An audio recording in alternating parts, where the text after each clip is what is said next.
all set? Okay. Where's my little thingamajig? Oh, someone's trying to mess with you over here, right? Thank you. Turn that on.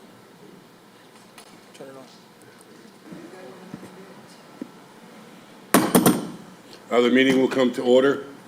Before we begin, we'd like to start with a pledge of allegiance being led by Lieutenant Randall. I pledge allegiance to the flag of the United States of America, to the republic for which it stands, one nation, under God, indivisible, with liberty and justice for all. Thank you very much, folks.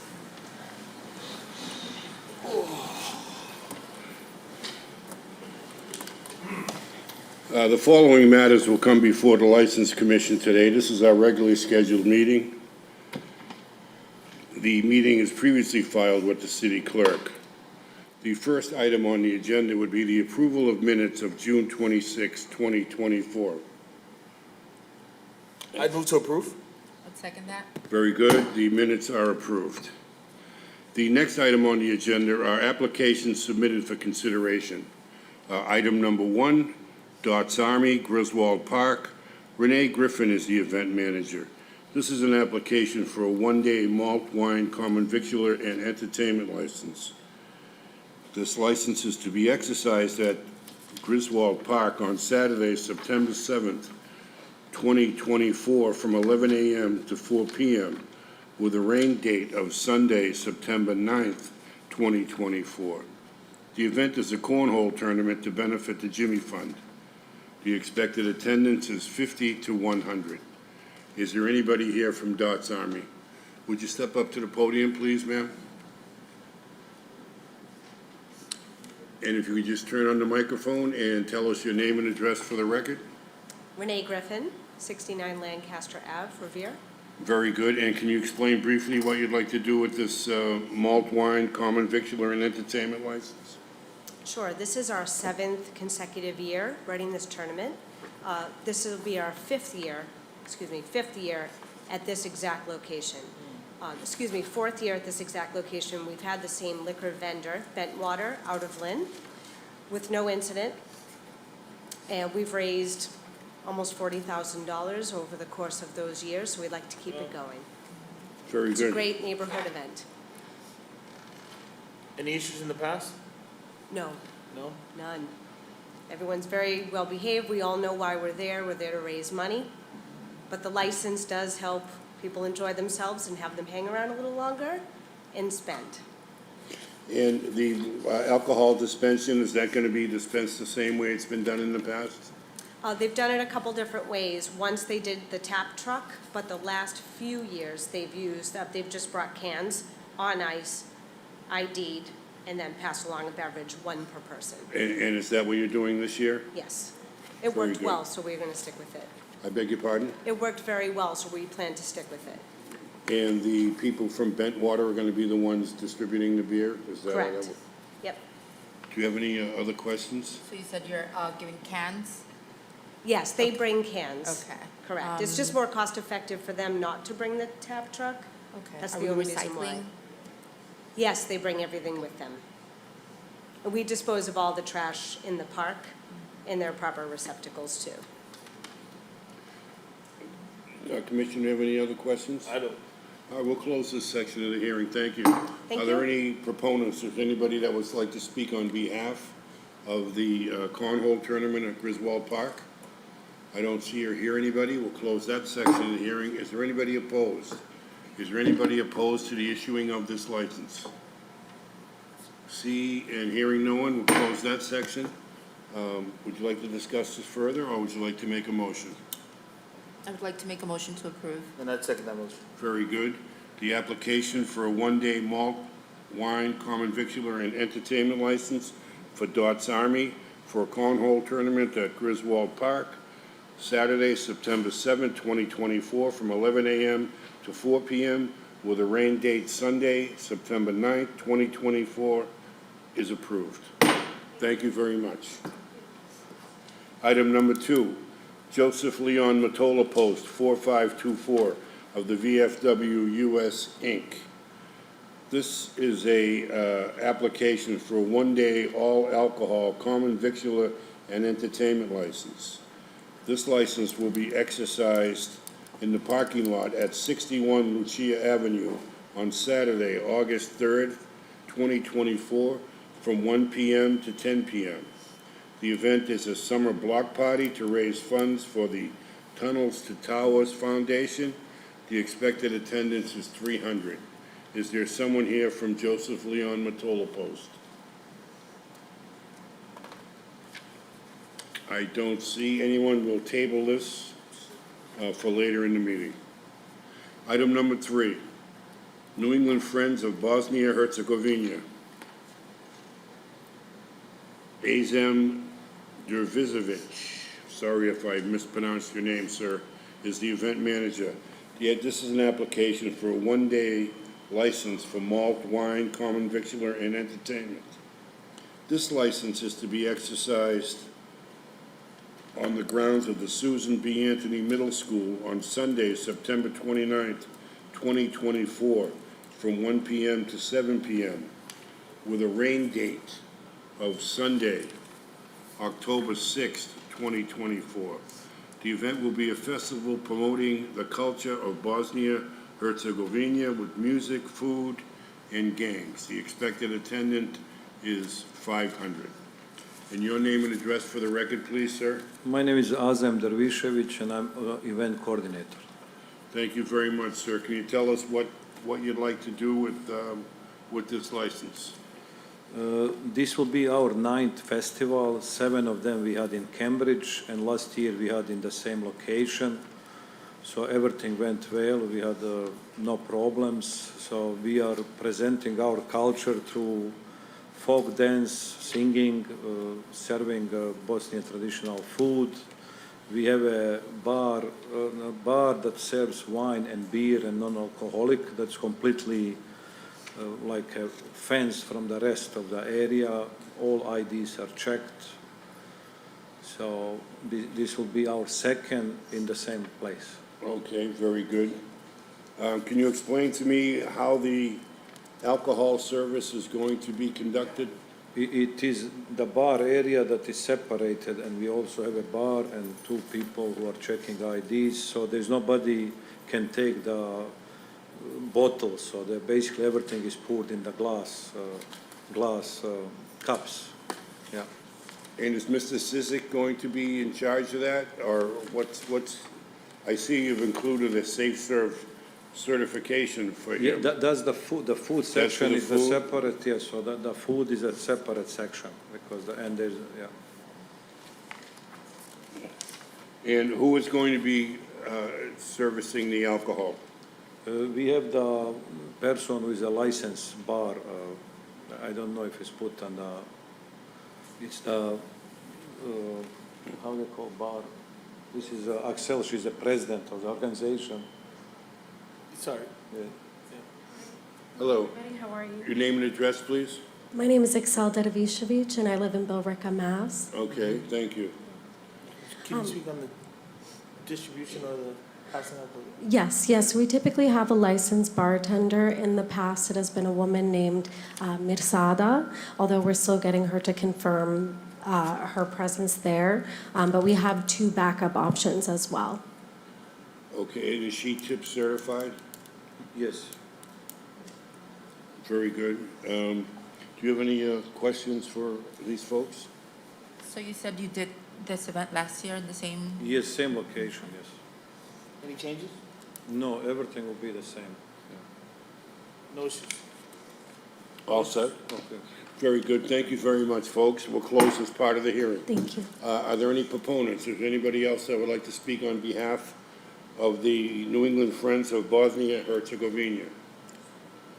I don't see or hear anybody. We'll close that section. Is anybody opposed? Is there anybody opposed to the issuing of this license? I don't see or hear anybody. We'll close that section. Do you want to discuss this further, or would you like to make a motion? I don't think it's further discussion necessary. I'd move to approve this application. now I'd second that. Very good. The application for the New England Friends of Bosnia-Herzegovina for a special one-day license for malt wine, common victular and entertainment to be exercised on the grounds of Susan B. Anthony Middle School on Sunday, September 29, 2024, from 1 p.m. to 7 p.m.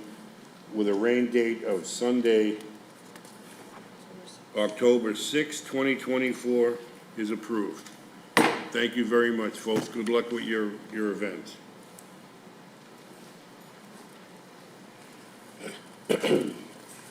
Item number 4, Papa Jack's Revere LLC, DBA Papa Jack's. Hardeep Patel is the LLC manager. This is an application for a transfer of a common victuals license.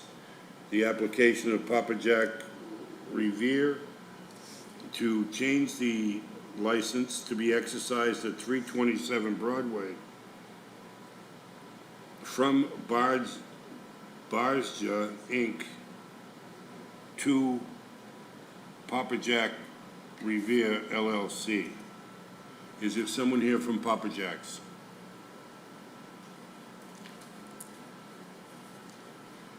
Your name and address for the record, please, sir? My name is Erwin Garcia, and my address is 21 Lowell Street Place. Very good. Can you tell us what this application is about? Yeah, we are applying to extend the hours because we were trying to have takeout orders at night with Uber Eats, DoorDash, and GrabHubs. And we're trying to stay open in the morning for breakfast. No. Okay, I see you say you want to open Saturday and Sunday, 7 a.m. to 2 a.m. That's correct. Wait, hold on. What's Papa that? Jack's? This is a transfer of license, not an extension of hours. I'm just trying to throw it out there just in case if I get it. That can be possible too. But we're transferring the license, yes. I've been there at Papa Jack's for the past 4 months, training with the owners. We're trying to keep everything the same recipes, and same employees. So,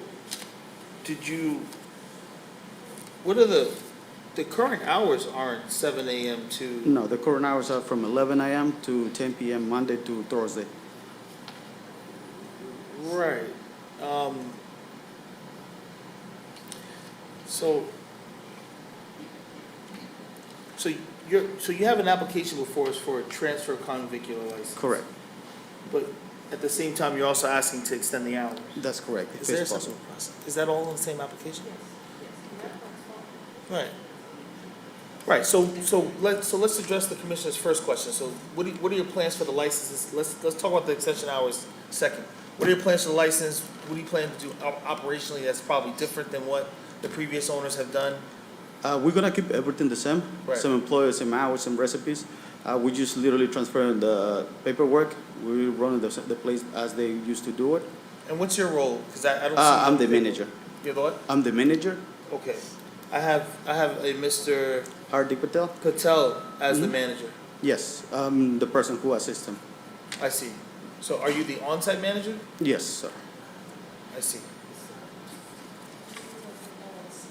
He's the LLC manager, he's the on-site manager. Right. I've seen you there before. Yeah. Yeah, you've been there a long time. Yeah. Yes, sir. Yes, sir. It's been a while, but it's been a long time, so it's time for us to. Planning to change the pizza? No.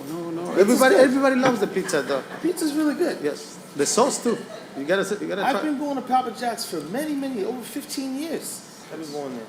The pizza's good. They're nice and big. Don't change the size either. No, we won't do that. You get big slices, right? They say Yes, they yes, advertise yes. 250. Giant slices. We call Big them slices. Yes. And you get a soda too, I think, for the $2.50. We have a special 2 slices and a can of soda for $8. You can't beat that. You can't beat that. You can't beat that. So you're bringing some good things. Yes, sir. Yes, sir.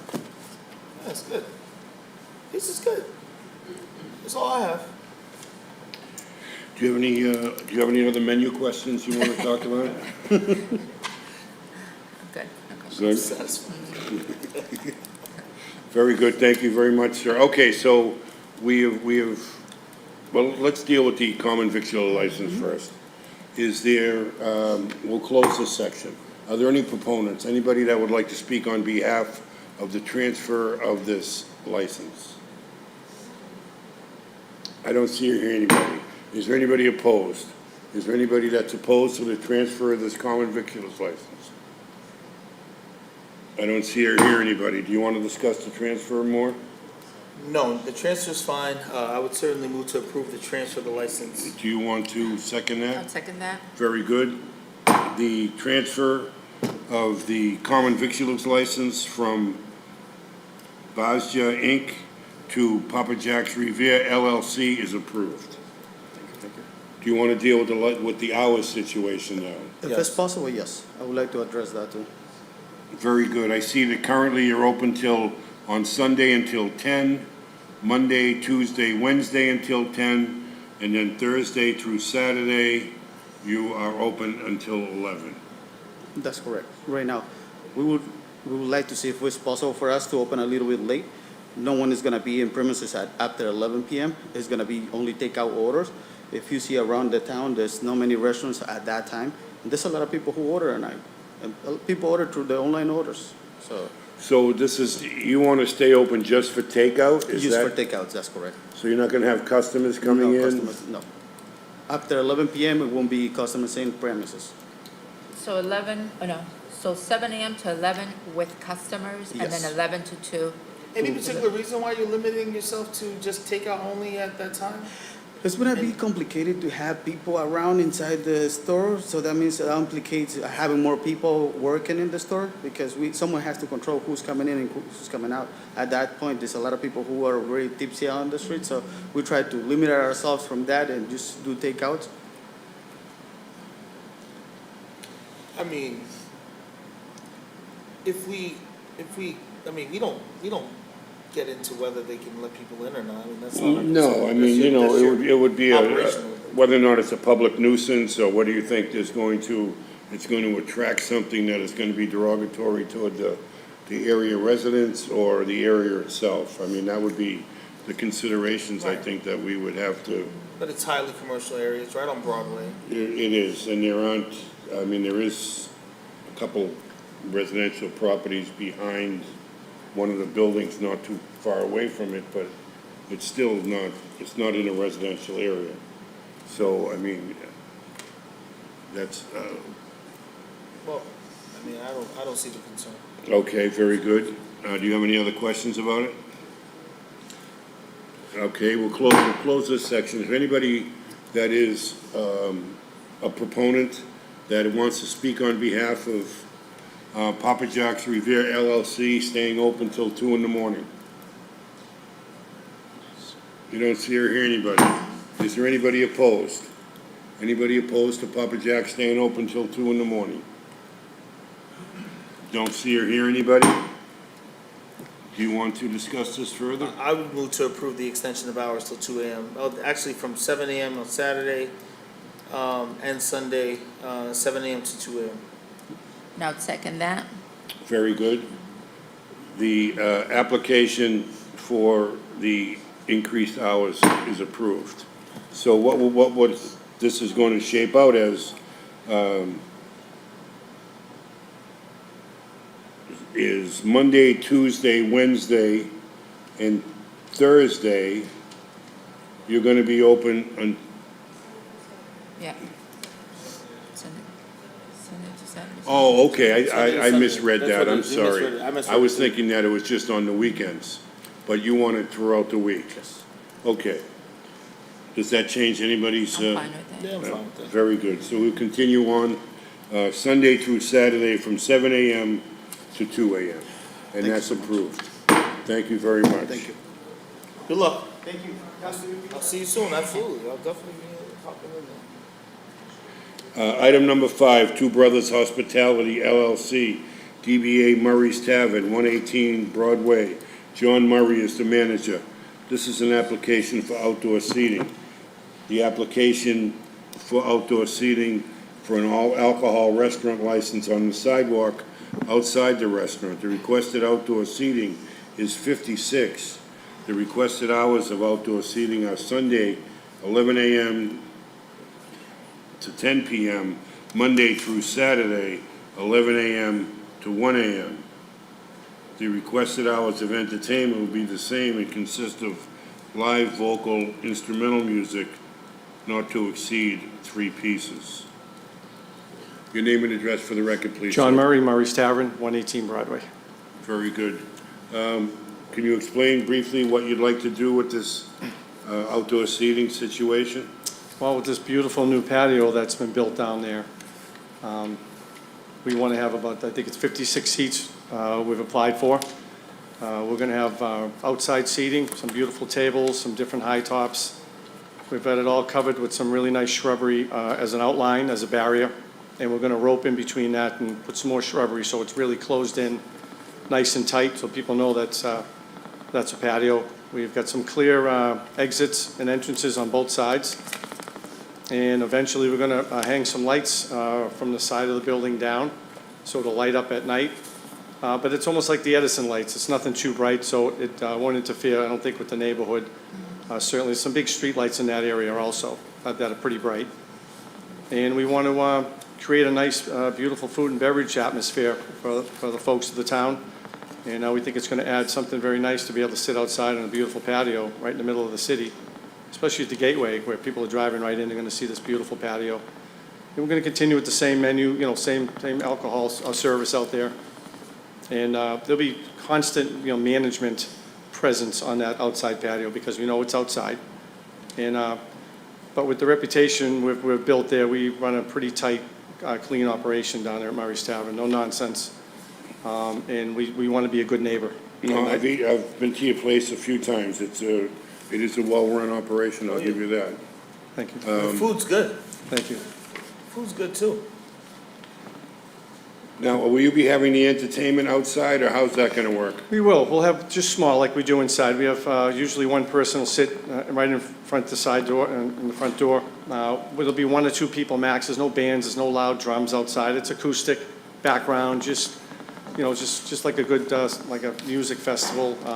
Nothing too loud. You know, 1 speaker, no amplifiers, because we know there's people that live, there's a few houses that are right around the corner. We want to be cognizant of that too, and we keep it, we have speakers outside too, but we keep it down low, so it's manageable, so it's just background music more than, you know, if there's a big block party type thing.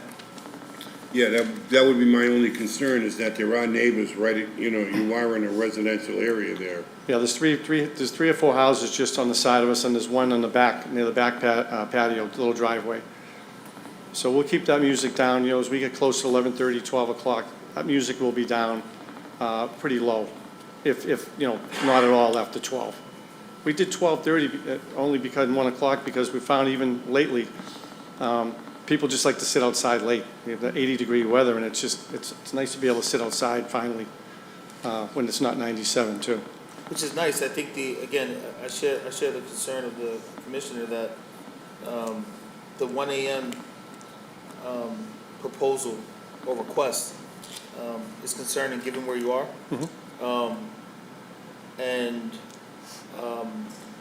I understand based on some correspondence you sent over to the commission that you would have someone singing and possibly playing guitar. You know, so the 1 a.m. entertainment does concern me, especially on a Monday, Tuesday, Wednesday, Thursday that you're requesting. We could end that a little sooner, Right. certainly. Like I said, it would make sense, you know, What were you maybe thinking if you ended a little sooner? midnight. Midnight? Midnight's probably an acceptable, Right. I think that's probably a good time. We get, it's for the neighbors certainly, we get a late push. We get a lot of late customers that come into Murraystown, 10, 10:30, 11 o'clock at night. Very good. Do you have any questions for the gentleman? I think I'm on the same page as you guys are. I've been there and love it too.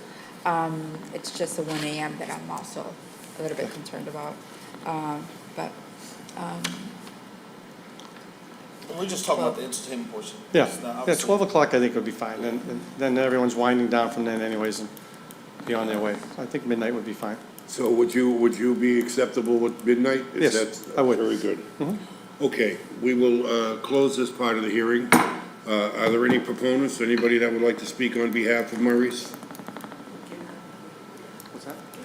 Okay, sorry. Ira Novoselsky, 53 D Hone Street, Ward 2 counselor. I'm not in his ward, but I know John very well. They run a terrific place. I kind of agree with you on the timing during the week. As far as the music is concerned, I had the same situation down in the Shirley Ave area with music, so we cut them back a couple hours. But yeah, as long as there's no complaints, from the neighbors, let it be. And I'm for it all the way. Wish them good luck. Thank you very much, Councilor. Is there any other proponents? I don't see or hear anybody. We'll close that section. Anybody opposed? Is there anybody opposed to the issuing of this outdoor seating and entertainment situation? Don't see or hear anybody. We'll close that section. Do you want to discuss this any further? I don't think a further discussion is necessary. I think that we're all in agreement. If I could put a motion together for approval of the requested time to 1 a.m. With the condition that the entertainment would stop at 12, is that what we? Yeah, that would be the gist of the motion. Is that something you want to do throughout the week, or you want to let them go to 1 on the weekends, or do you want to just stop it at 12? What would you think would be appropriate? I think, the entertainment past 12, again, given the location, at least this is my concern, given the location, no issues from Murray's Tavern, like, they do things right over there. But it is a highly residential area. 56 seating outside. I've been there, the place can be relatively packed. I'm concerned, so I would propose the condition of just keeping the entertainment till 12.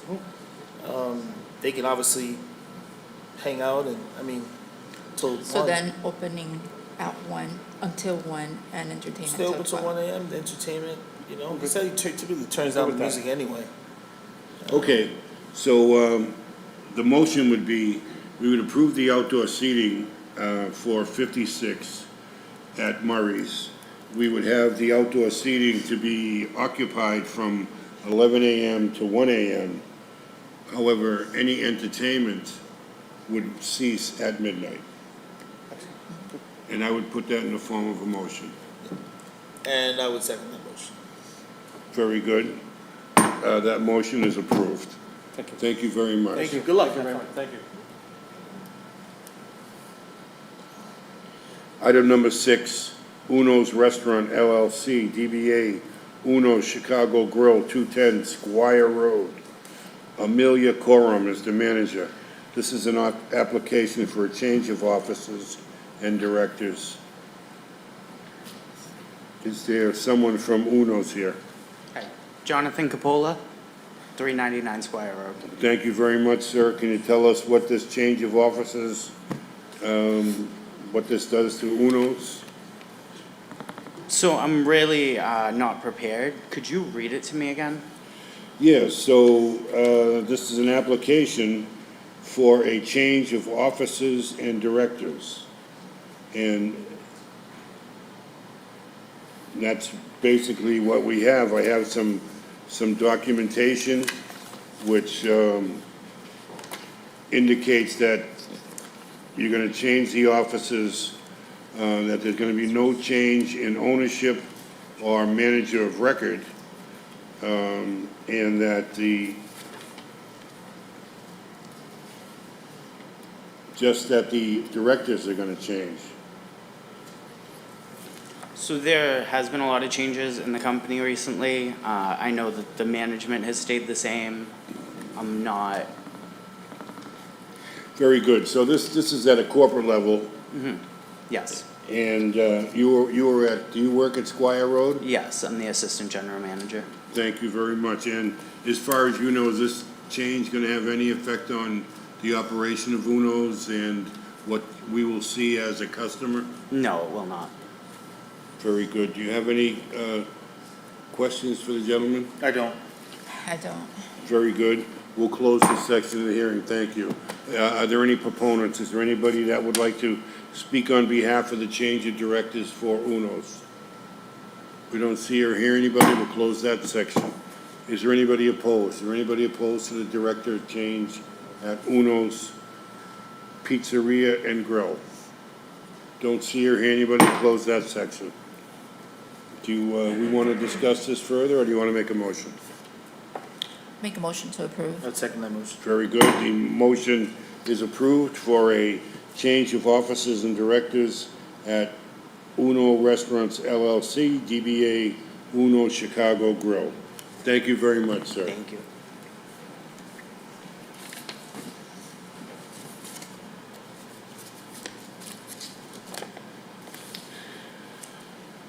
Item number 7, actually, that completes the applications. The next items on the agenda are hearings.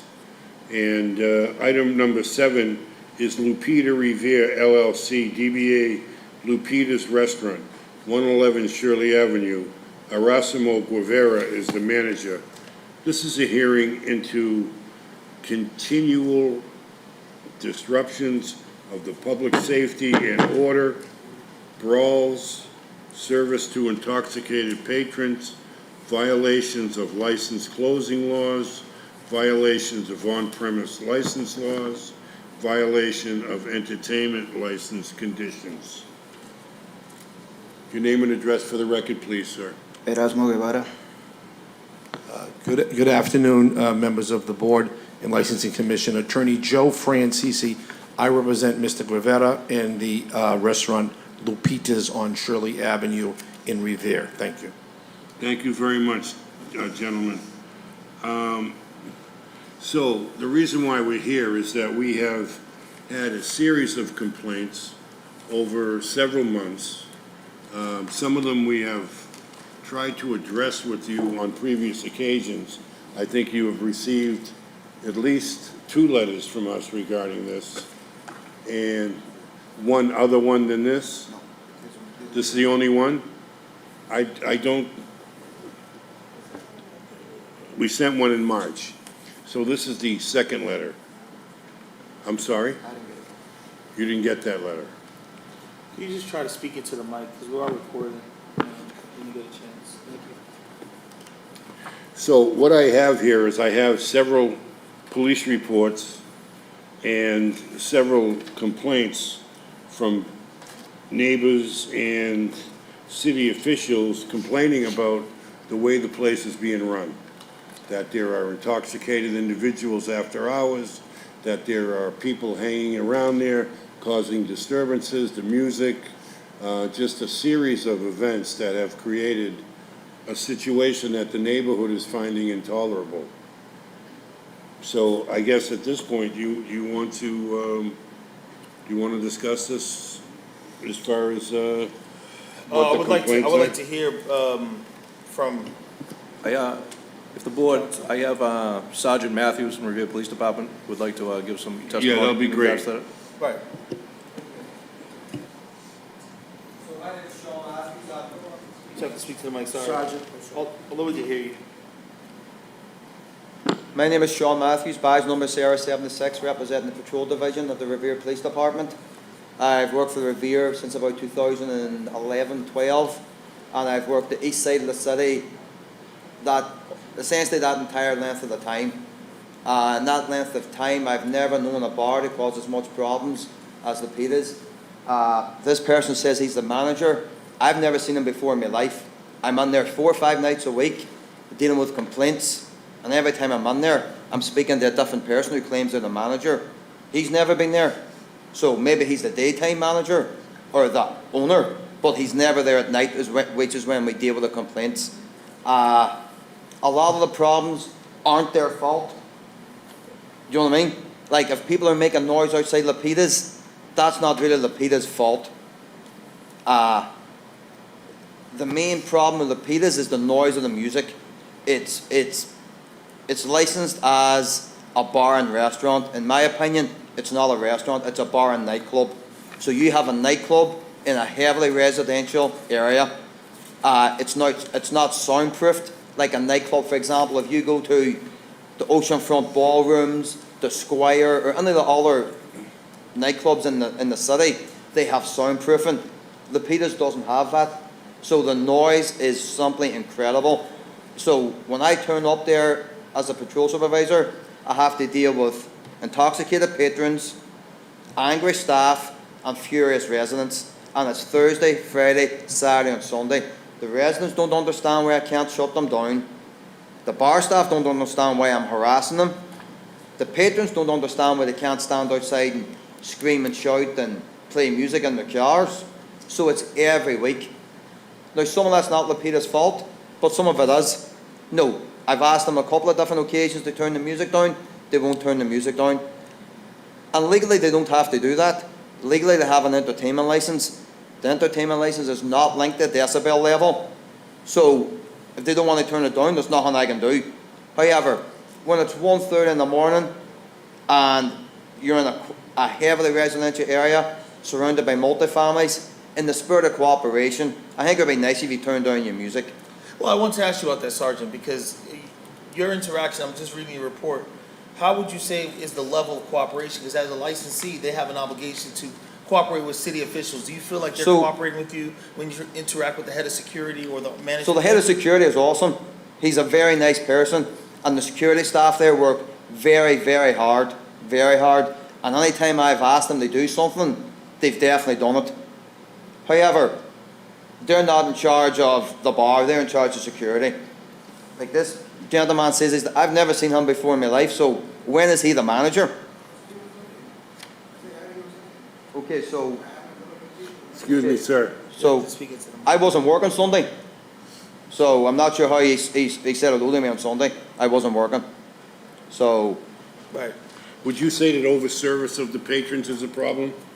I mean, it's a bar, it's very difficult for a bar like that to, you know, if you're intoxicated, but someone who's sober go up and buys you a drink, it's very difficult. But I don't think it's a problem that any bar in the city has. You know, it's just some people come out a wee bit drunk and some people don't. I don't think they really overserve. But we have anymore. multiple reports here that says that city officials have seen individuals exiting the bar who appear intoxicated with drinks in their hand. That's trying to- definitely true. I've seen that. Trying to hide it. Yep, I've seen that. But that's more a door staff thing. A security thing. Yep, that's a security thing. The security should be stopping them coming out, and I've said that to the security staff. You're telling me that's water in a glass. There's no beverages allowed outside the threshold. Well, Sergeant, in your opinion, what do you think would be some of the things that the bar can do to remedy some of this stuff? I think, like, the music should have a 1 p.m. threshold. That whole area from, like, Costa Park all the way down in the Hant Ave should have quiet hours starting at midnight where you can't congregate outside bars and play music and you know, generally cause a disturbance, because we can move them along, but then they come back, then we move them along, so it's a never-ending process. And again, that's not Lapita's fault. It's a very successful bar, but it's very frustrating for the residents. They have people continually outside Lapita's trying to get in, screaming, shouting. We move them along, we leave, they come back, and it's just a never-ending circle. You've been out there when they've let everyone out. Is the music still blaring after 1 a.m.? After 1:30 a.m.? Their music goes right until 2. Would you think that increased security would help the patrons out front if they? Not really. I think the music needs to be rolled back to 1. Okay. So, in your opinion, additional security wouldn't help at all? No, because the security staff are there, work very, very hard. Okay. All right. Thank you very much, Thank you. Sergeant. Is there anybody else that would like to speak? Yes, ma'am. Sir, your name and address, please? Hi, good afternoon. My name is Laith Al-Bahisi. I live in 112 Shirley Ave, right in front of the bar. I Okay. lived there for 11 years. It was quiet street for a while until this place opened. And I have the license here. It's saying the music should stop at 1, not 1:30. And they never stop the music at 1 o'clock. And I called the police many times at 10 past 1 to call them, said they are breaking the law. The music still on. And the police usually come in 5-10 minutes, and the music stop at 1:30 2 o'clock. And then the customer come out and they start partying and shout and screaming outside in the street out in front of our house. And many times, me and these neighbors, we saw people, peeing outside our garden, and we can't talk to them, they're totally drunk, we're scared. If we talk to them, they might throw something at us or something, so we just call the police. And this gentleman usually come, and I saw him with my eyes, was asking them to leave, go home, and one guy was shouting at him about last month. What gentleman? No, the officer. The officer. The officer, okay. Yeah, he was tell them go home, it's too late, go home after 2 o'clock. And one guy said, don't talk to me like this, and he was shouting at him. And he was totally drunk. And my neighbor has a chemotherapy every day. He misses chemotherapy because we don't sleep. This girl goes to school late every day. That boy also goes to university late every day. We have a Spanish lady, her kids, she couldn't do it. Her kids don't go to school because they are late every night because of this. Have you spoken to the owners of this? No, we don't know who's the owner, and we're scared to talk to the owner. The owner will be a powerful man, and he has power, so we spoke to our representative, and he understands and he listened to our story. But as I said, the license said music stop at 1, and they never do it. They have one single door, so every time customer in and out, the noise in the street. So as the officer said, it's not built to be a nightclub. It is bar, a local bar. We fine with that. I mean, every area has a local bar, but this is not local bar. It's a discotheque. It's nightclub. It should have like the different building, like the double door and soundproof and so and so. And because of this mess in the street, we cannot find the parking to park our car because from 7 p.m. until 2, there is no space in the street. They park everywhere. My neighbor, Cambodian store, they open the gate and they go park inside their parking. And she told me I'm scared to talk to them because they're drunk and they might do something. So 2 times my car was hit, scratched by the drunk people, and I'm scared to go and talk to them. One time I reported. On June 9, we have a big bottle fight outside, and I guess the officer was there, or maybe your colleague.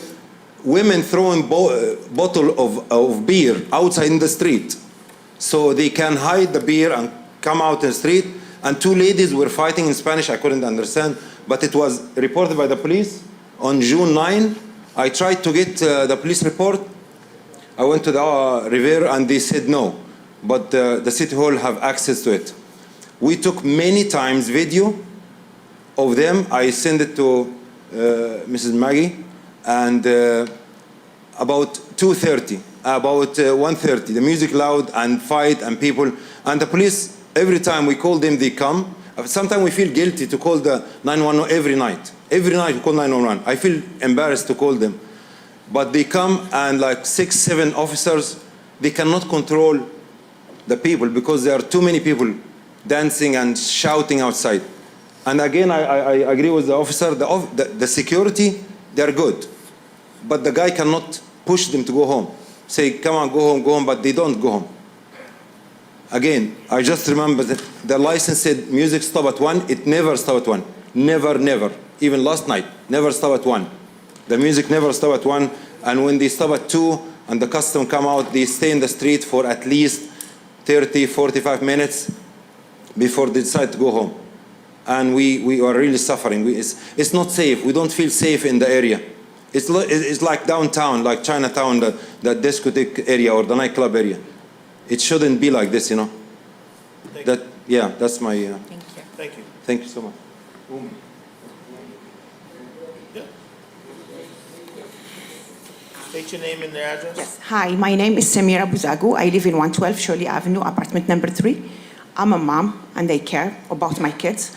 Like my neighbor said, we call it's every night we call the police 911. Sometimes they tell us it's not our fault, you have to see the licenses until 2. You have to call City Hall. We called the City Hall many times. The City Hall said, call the police. And we were just towing to police and sometimes to the City Hall, and we don't know what to do. Okay, I heard my neighbor said that they have until 1. Even until 1, it's not fair for us. We have kids. We have minors that have to see things that you cannot believe. And it's not fair to us. I'm someone who has health issues. I have lung disease. I have to take medicine. I have to sleep. I cannot sleep. So our medicine, sometimes they are at 9. And we have kids that have to go to school. And mostly every day they are late.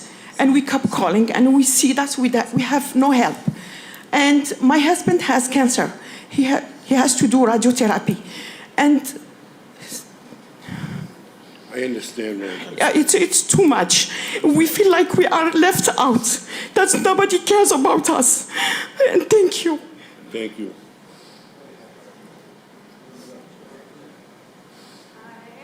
Hello. Your name and address, please, ma'am. Hello, my name is Elet Buzaro. I live at 112 Shirley Avenue, apartment 3. I'm her daughter. And I live directly across from Lupita's restaurant, bar, nightclub, whatever you want to call it. I think to start off, I want to say that growing up on Shirley Avenue, I'm very familiar with, bars. There's a bunch on our street. I think I counted 6 on my walk home the other day. And I know what, like having drunk people on the street is like and noise complaints, but at the end of the day, I will say Lupita's by far has been the worst, been the most people, the loudest, and overall, I've just felt very unsafe. I work as a nursing assistant at a hospital. My night shift ends, or my evening shift ends at 11:30. I get back home at 1 o'clock. And there's days where my parents will call me and say, go to your uncle's house, it's safer for you, instead of walking the train home. And there's other days where I do have the video. Every time I'm walking back home, I record myself in case I get assaulted or someone bothers me or something. And I'm aware that our neighbors in our community has been speaking to Ira. And I think, like as he said earlier, everything is kind of goes back to the complaints of the neighbors and the residents. So far, ever since I've come back from college, and I do go to a city school, so I know what nightlife is like, Lupita's is scary. It's the worst thing I've kind of experienced. First and foremost, I think it's important to note that the music that they keep is very late. It stays until sometimes 3 in the morning, and I'll check their website. It'll say they close at 1 o'clock or 2 o'clock, depending on the day of the week, and they'll still bring in guests after 1 or 2, and I do have videos, so I do have like the proof of that. And more than the music, they do let the people stay outside. Sometimes I'll see the men that are sitting behind me over there. They'll stay outside and hang out with the patrons, and if they're not drinking, they're still being loud. Lupita's is kind of causing a very, very unsafe place for us. The residents of Shirley Avenue are veterans, it's old people, it's sick people, it's young children. My brother and my neighbors are telling me they've seen stuff I would have never imagined they would see. We have people that are relieving themselves in our backyard. We have drunk people that are trying to leave before the police come, and they leave drunk and they drive drunk. And now, not only is this a question of the safety and the places of Shirley Avenue, I think it's become a citywide issue if you have drunk people that are driving. And if you have people that are causing our police forces to spend all of their time and their energy and resources at Lupita's, it's the middle of the night. I don't know what's going on in the rest of the city. And if we have to continuously call the police because we feel unsafe, what does that make a space for everywhere else in the city? Who's going to be able to go there and on time? We also had the situation on June 9th where the police had to come because of a bar fight where they were throwing like the beer bottles at each other. And ever since then, I think I saw the security guard starting to wear a bulletproof vest, which kind of only increased our feeling of not feeling safe, because now we're like, anything can happen here. Sometimes I'll watch them pat people down before they come in, and other times they don't, and I do also have a video of that. So it's just been kind of something that's been going on for a very long time. We don't have space for parking. We're getting tickets for not being able to park in our residential area because their cars will take our spot. And then by the time they do leave, it's 3, 4 in the morning, and then no one's gonna be like feeling safe enough to go and remove the car. And then we have things to do in the day. So every single night, I've been getting maybe 2, 3 hours of sleep. I work at a hospital. Like, I have to be awake. I have to be present. My dad goes to his radiation therapy. My mom is sick. We have people that are going to school. And I think even without anyone being sick or having things to do in the day, at the end of the day, we're people. we feel really ignored, and we have been for a very long time, because we just feel so unsafe, pushed aside, and ignored, just because we feel like, I understand that Lupitas might have like a monetary benefit, but what is that at the cost of our safety, our health, and what does that reflect upon the city and how we're treating our citizens? Because we've been here much longer than they have. I grew up on Shirley Avenue. I think it's like one of the best places in Revere. It's diverse, and there's so many programs for children in the day, so I don't understand how there would be something at night so unsafe for our kids too. We expect to have kids at the playground, and then we're gonna have drunk people there at the same time, and they use the bathroom there, they relieve themselves. It's just become very unsafe, very chaotic, and very messy. So yeah, that's kind of what I have to say. Thank you. Thank you very much. Is there anybody else that would like to speak at this hearing? Yes, sir. Name and address, please. Hi, my name is Nizar Zatri, and I live on 110 Shirley Ave, apartment 2. So myself, I work at a restaurant, and we usually finish around 12:30, and then obviously the drive home from Boston is about 30 minutes. I get home around 1 a.m. And now with me coming back, I drive there. So for me, just to find parking, I cannot. I spend time going up and down Shirley Ave Road, where we're supposed to park at. We have this little area where it's for the residents, cannot find any type of parking. There's people parking in like the entrances, the exits. Like you literally cannot come in and out. I even go down the street a little bit near Marshall's. Absolutely no parking, so I'm just spinning around in the car for at least 30 minutes until everything starts clearing up. Are you attributing that to Lupitas only, or is it because Yes. there's other restaurants and bars open on that street? Yes, it's I say it's mostly Lupitas, or like at least from my road, at least the ones in the Shirley Ave road. We'd like to find parking, and not only that, I've sat outside in the balcony, just also with my first floor neighbors. We've seen multiple encounters of people just like we said previously, peeing on our yard, peeing on other people's cars. I've witnessed it on Saturday. A guy just walked up to this red pickup truck and just literally just did it right there in front of us. I've also witnessed just over the time witnessed people just always arguing, fighting, just causing a disturbance, and there's really no peace within with the residents. Let's see. We have veterans right on the right side of Lupitas. They've recently built it maybe around 2 years ago now. Residents from over there also complain, and they are U.S. veterans. I mean, that's just something on its own. We have people like me, the residents on Shirley Ave. We live right in front of it. We always see a disturbance. I've lived there myself since 2013. My parents have been there for a little bit longer. And honestly, this is it's just gone too far. Like at nightclubs in Boston, they usually shut down everything around 1:30 a.m. and they start kicking people out, and it's way more respectful in Boston. And then you have Lupitas in a residential area causing way more disturbance than I've seen. And honestly, I don't think that's acceptable, especially for the residents, my father is diabetic. My mother, she's also getting a little bit older now. I have to take care of them. My grandma also lives with us, and she's always in and out of the hospital. She needs her rest, and none of them can go to sleep. And they usually sleep around 2:30 a.m. to around 3 a.m. And then they wake up, my parents wake up early in the morning. My dad has to go to work early. My mom taking care of my siblings, my grandma, or if my grandma has an appointment around in the morning. It's just stressful. And then there comes to me, like I said, I come around 1, 2 a.m. and just trying to find parking. Yeah, exactly. And it's I find it very unacceptable of that. And Well, thank you very much, sir. We yeah, no appreciate problem. Appreciate it. Thank you so much. Thank you. Yes, sir. Your name and address for the record, please. Good afternoon. My name is Abdurrahim Zatri, 110 Shirley Ave. That's my son he was talking. Okay. The problem for Lipitas at 120, Just come closer to the microphone. it's almost this, I think it was Saturday, whatever, the officer he was there, and he'd been telling him, shut down the music. It's still the same.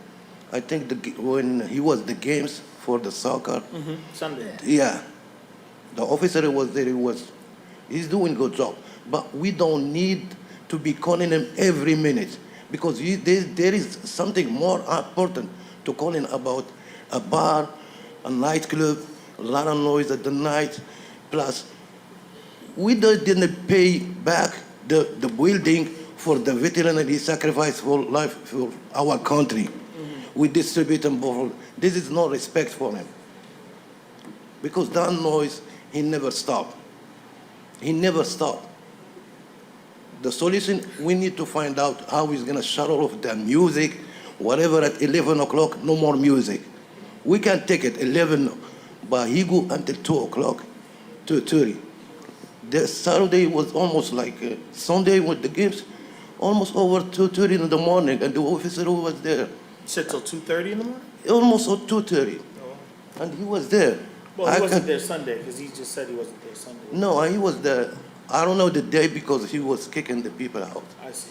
Yeah, because the people he coming back from the parking, he was doing good job.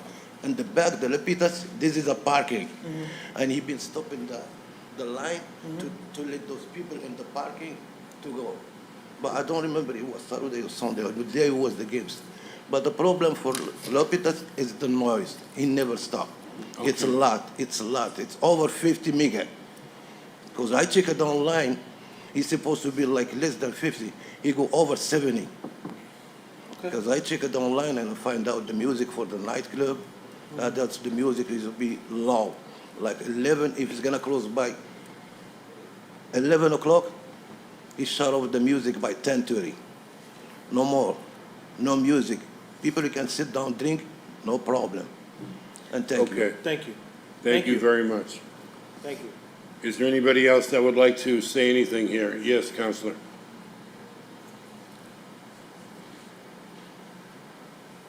Good afternoon, Commissioners. Ira Novoselsky, 53D Hone Street, Ward 2, City Councilor. I know my name's been mentioned a couple times. They have called me, more than just Lath and the people at 110, 112 Shirley Ave. But I've gotten calls from Nahant Ave, 50 Walnut Ave, which is the high-rise across the street, around the further up on Walnut Ave, around the corner from them. And to me, the only complaint that I've had is the music. Okay, all this other things that they're talking about, I had no clue all that was going on. If that's in the police reports, I've always told them, if you have a problem, you should be calling the police department to document everything. And so a couple of the people that did complain couldn't get up today, up here today. They had other appointments, but they did want me to mention that they were upset more about the music than anything else. As far as the people coming out of the building, again, a lot of this stuff that was mentioned tonight are not Lupita's issues. They're after the fact. I know people may be drunk, and I know one of the issues is people, believe it or not, are waiting for Uber, and they have to wait a half hour to 45 minutes for the Uber to pick them up, because there aren't that many Uber drivers that late at night. So they're hanging around and they get noisy. I don't know what the answer is, but the main thing is with the music that my complaint is, that I've gotten from the folks. I live, like maybe 600 feet from Lupita's on Dahone Street. It's right around the corner. I personally have not heard them, but the immediate people around the vicinity within 100 feet are the ones that are getting the complaints. Okay, thank you very much. Do what you think is necessary. Thank you. Thank you. Thank you. Is there anybody else that would like to speak? Okay.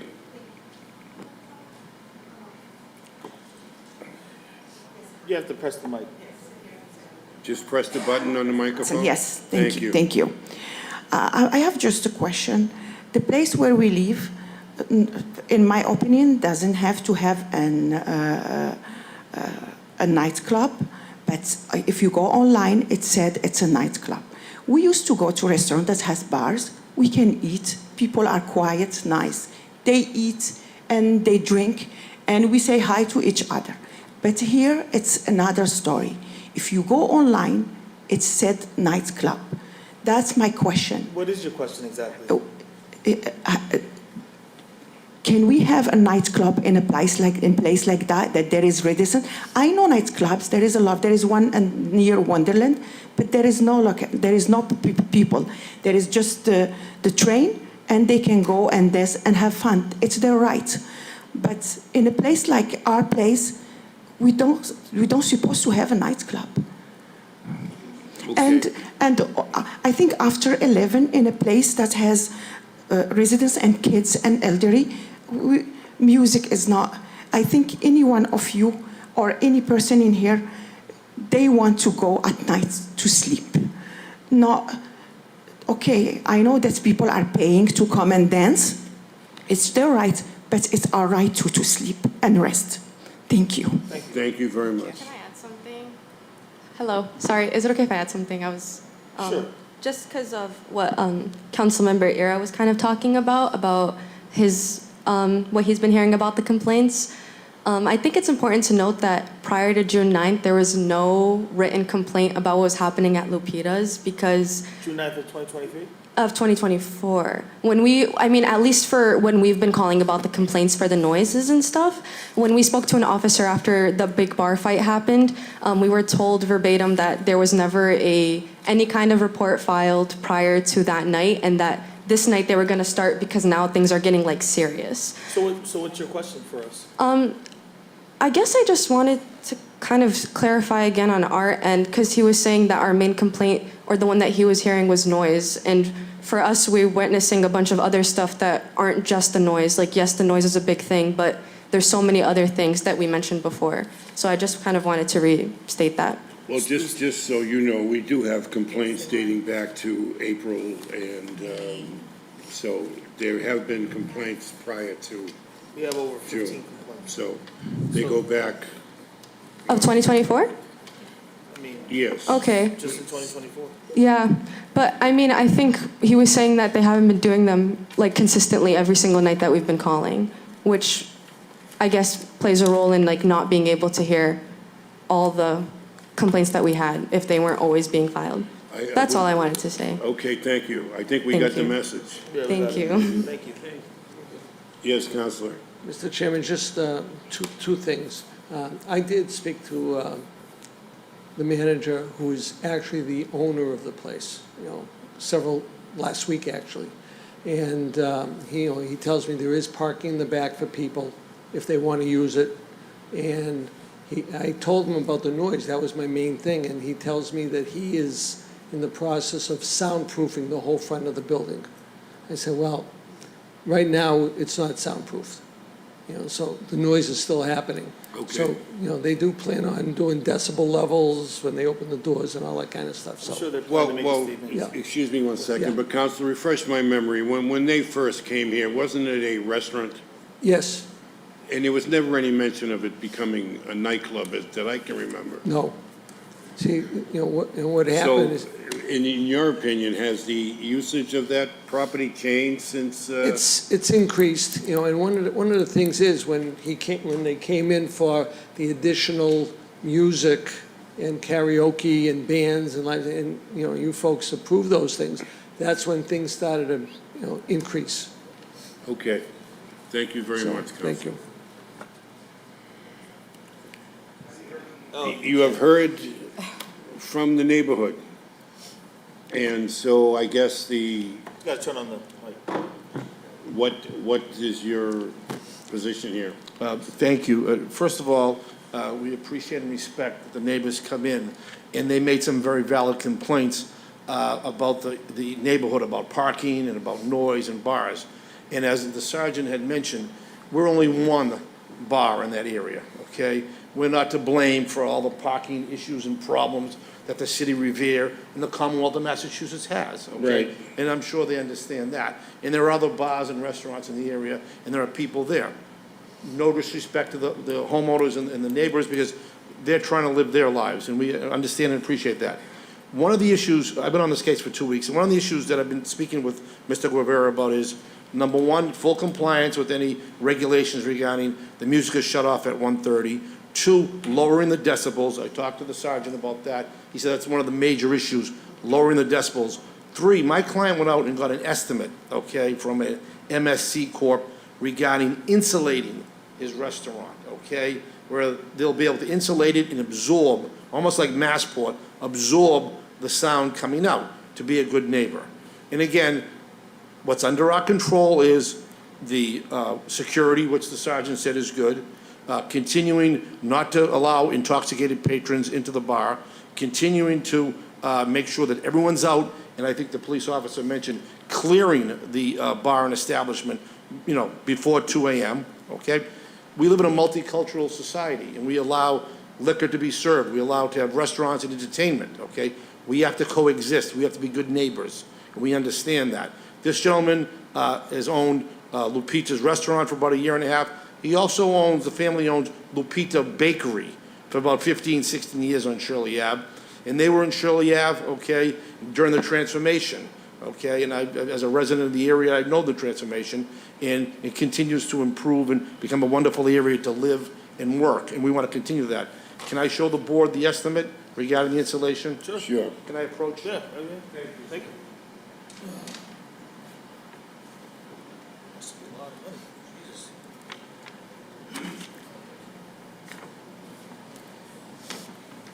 Well, Counselor, you would have to agree that when Lupita's first opened, it was a restaurant.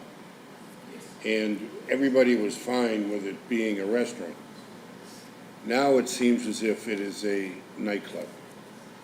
And I have to say, I think the residents make a valid point that, you know, had he come in here initially and said, I want to open up a nightclub on Shirley Avenue at that location, I'm not so sure that we would have all been in agreement with that. And so it almost feels somewhat disingenuous that he came in for a restaurant license, got a restaurant license, and now has changed the usage to a nightclub, much to the chagrin of the neighbors and to the detriment of the neighborhood.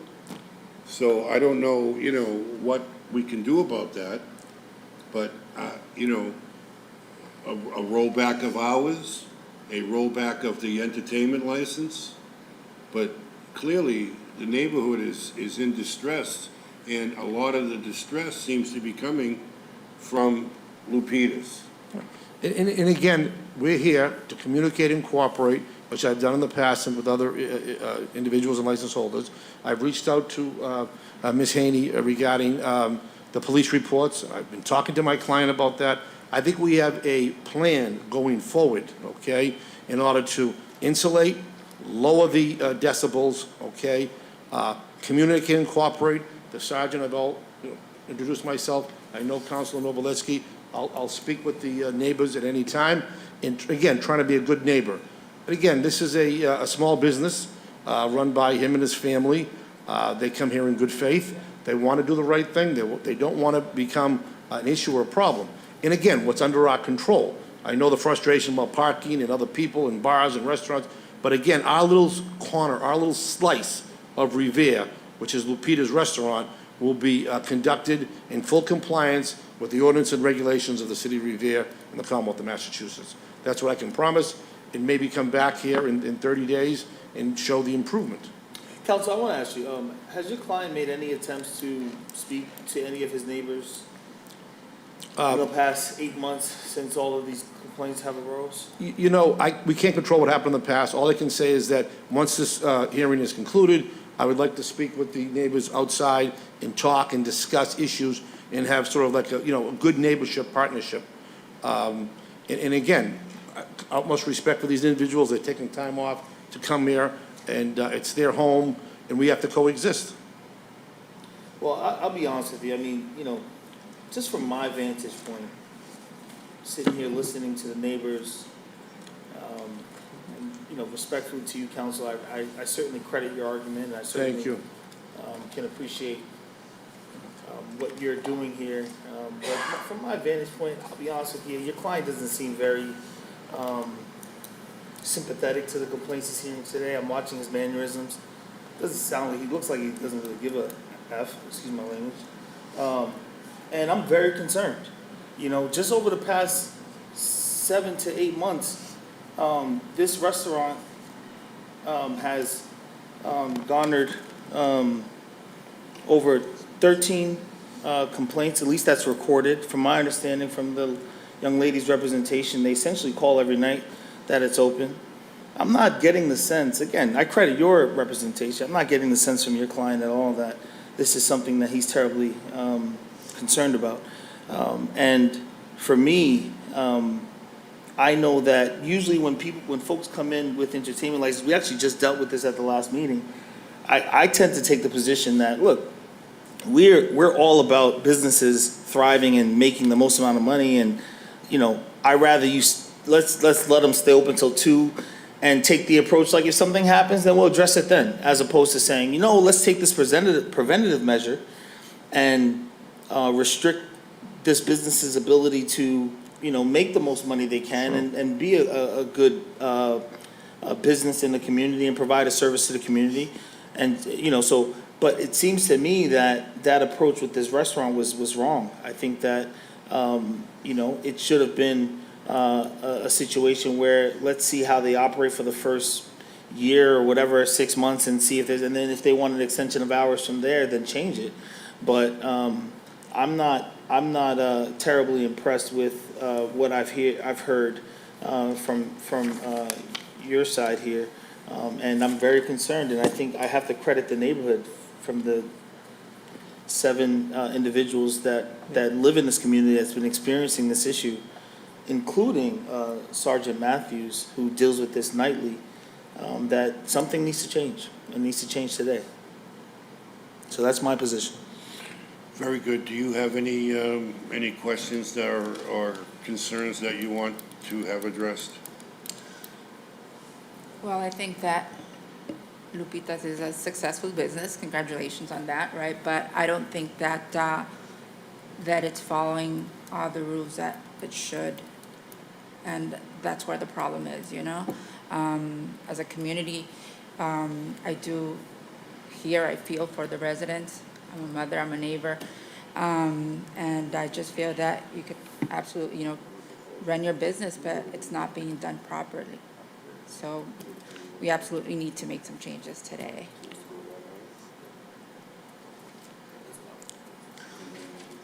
Want to say something?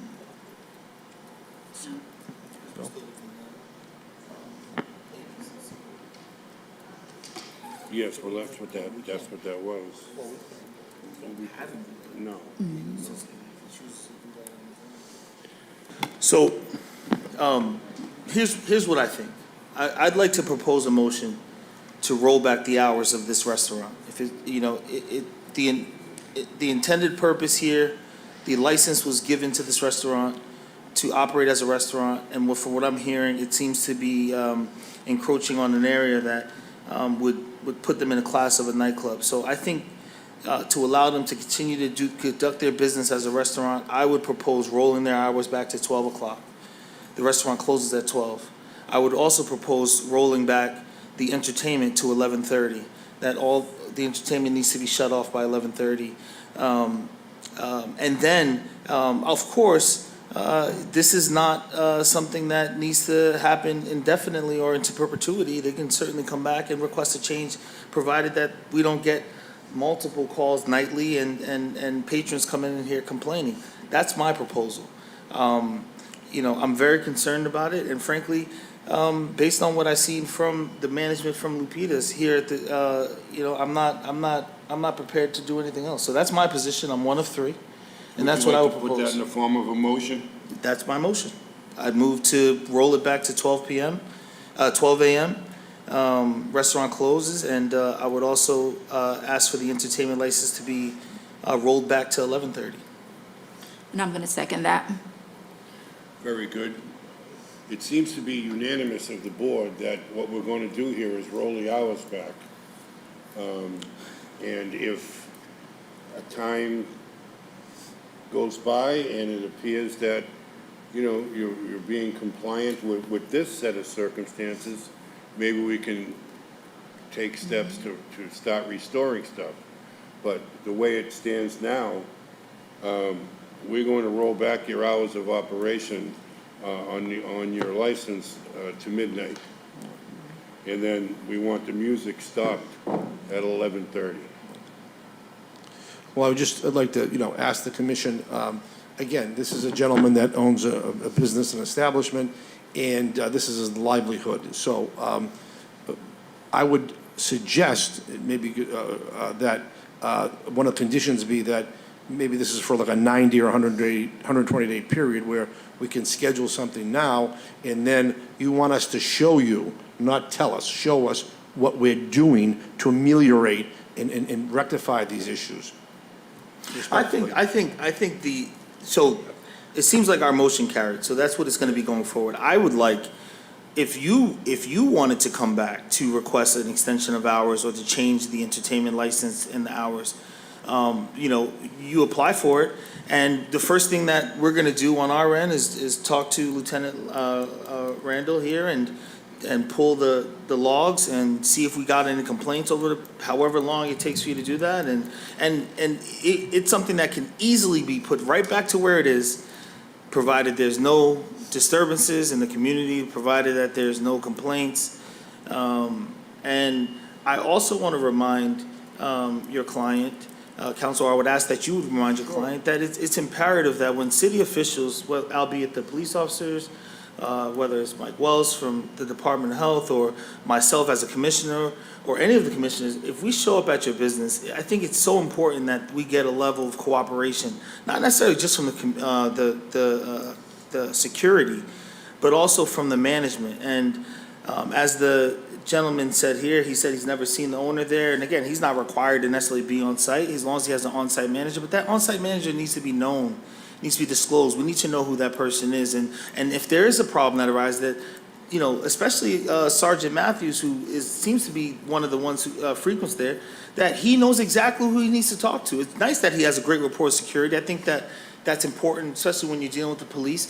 But he needs to say, I need Mr. whoever on-site manager is, or Mrs. whoever on-site manager is, come out here so I can have a conversation with that person.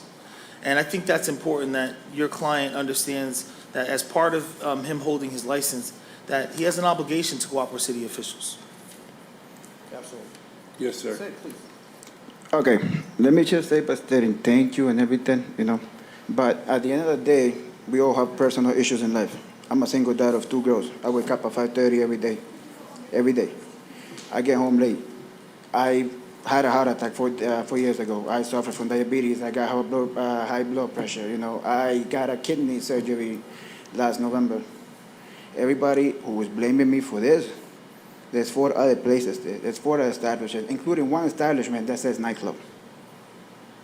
I feel like it's unfair for me, for you guys to cut the hours and everything. We can work this thing together. I'm willing to collaborate. I actually talked to the owner of Las Vegas, and he agreed with me that we wanted to talk to, what's his name, Conan? The guy who's in charge of the, that's his name, right?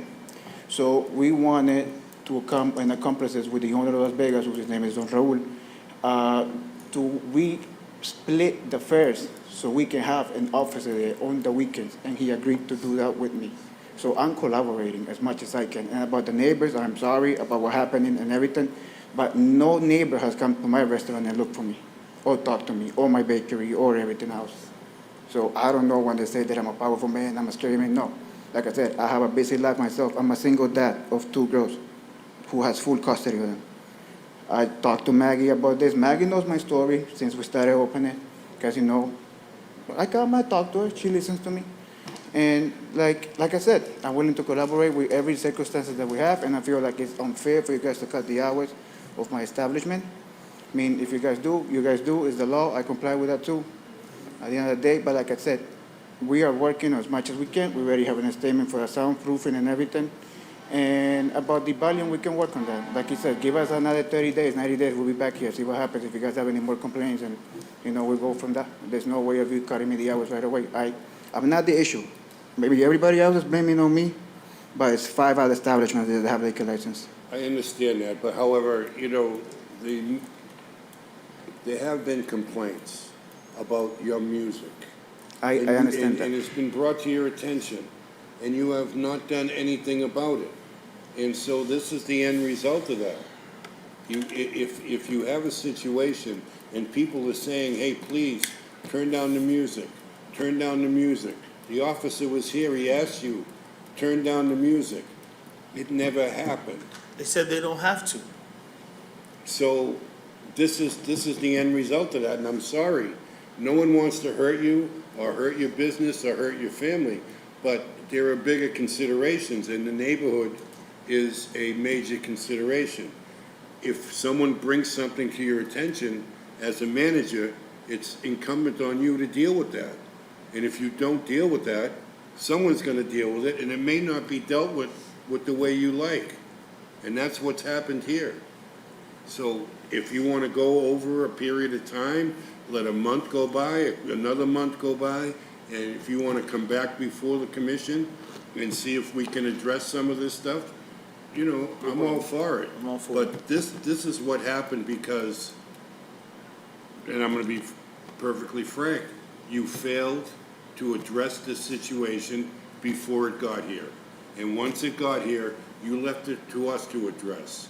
We have to deal with the neighborhood, and this is the way we decided to address it. And I'm sorry that it didn't work out the way you wanted it to. But I want to say, counsel, and I certainly want to point to you, because I feel there is a sense of solace here knowing that you're going to be involved. Absolutely. The plan that you just proposed, I would love for you to send that to Maggie in writing. Again, knowing that you're going to be involved, and I think that Yes. the efforts that you're going to put forward going forward is going to help his business tremendously. So again, it gives me the peace of mind knowing that you're going to take whatever necessary steps to get your client where he needs to be. Whether it's in the next 60 days or 90 days, put this back in front of us when you feel like it's ready to go with the plan, whether the repairs have happened or whatever have you, and then we'll entertain changing it then. Thank you very much. I'll explain it to my client, and again, I'll be, full-time, hands-on, working with the commission and the Right. license holder and with the Ms. Haney. I'm confident you will. Thank you. Thank you very much Thank again. you very much. Thank you. Item number 8. Salgado LLC, DBA La Hacienda 2, 306 Revere Street. Aldo Callejas is the manager. This is a hearing into continual disruptions of the public safety and order and violation of entertainment license law. Is there someone here from La Hacienda? Yes, Gentlemen, how myself, are you? Name and Aldo, address, please. Aldo Callejas, 24 Chelsea Street, East Boston, Mass. Very good. And your name, sir? I'm the on-site manager, Walter Pineda, 133 School Street, Revere. Thank you very much. You received a letter from the commission? Correct. So you understand the issues that are being discussed? Yes. Can you tell us briefly what your position is on that? So we did receive the letter, and we have been informed in the last couple of months about parking, noise complaints, and as well as patrons staying outside, staying after in the parking lot. We've gone and done a couple of things to, improve the situation, and hopefully it shows in the next couple of months that that it's progressing. One of the things we did was, let me see.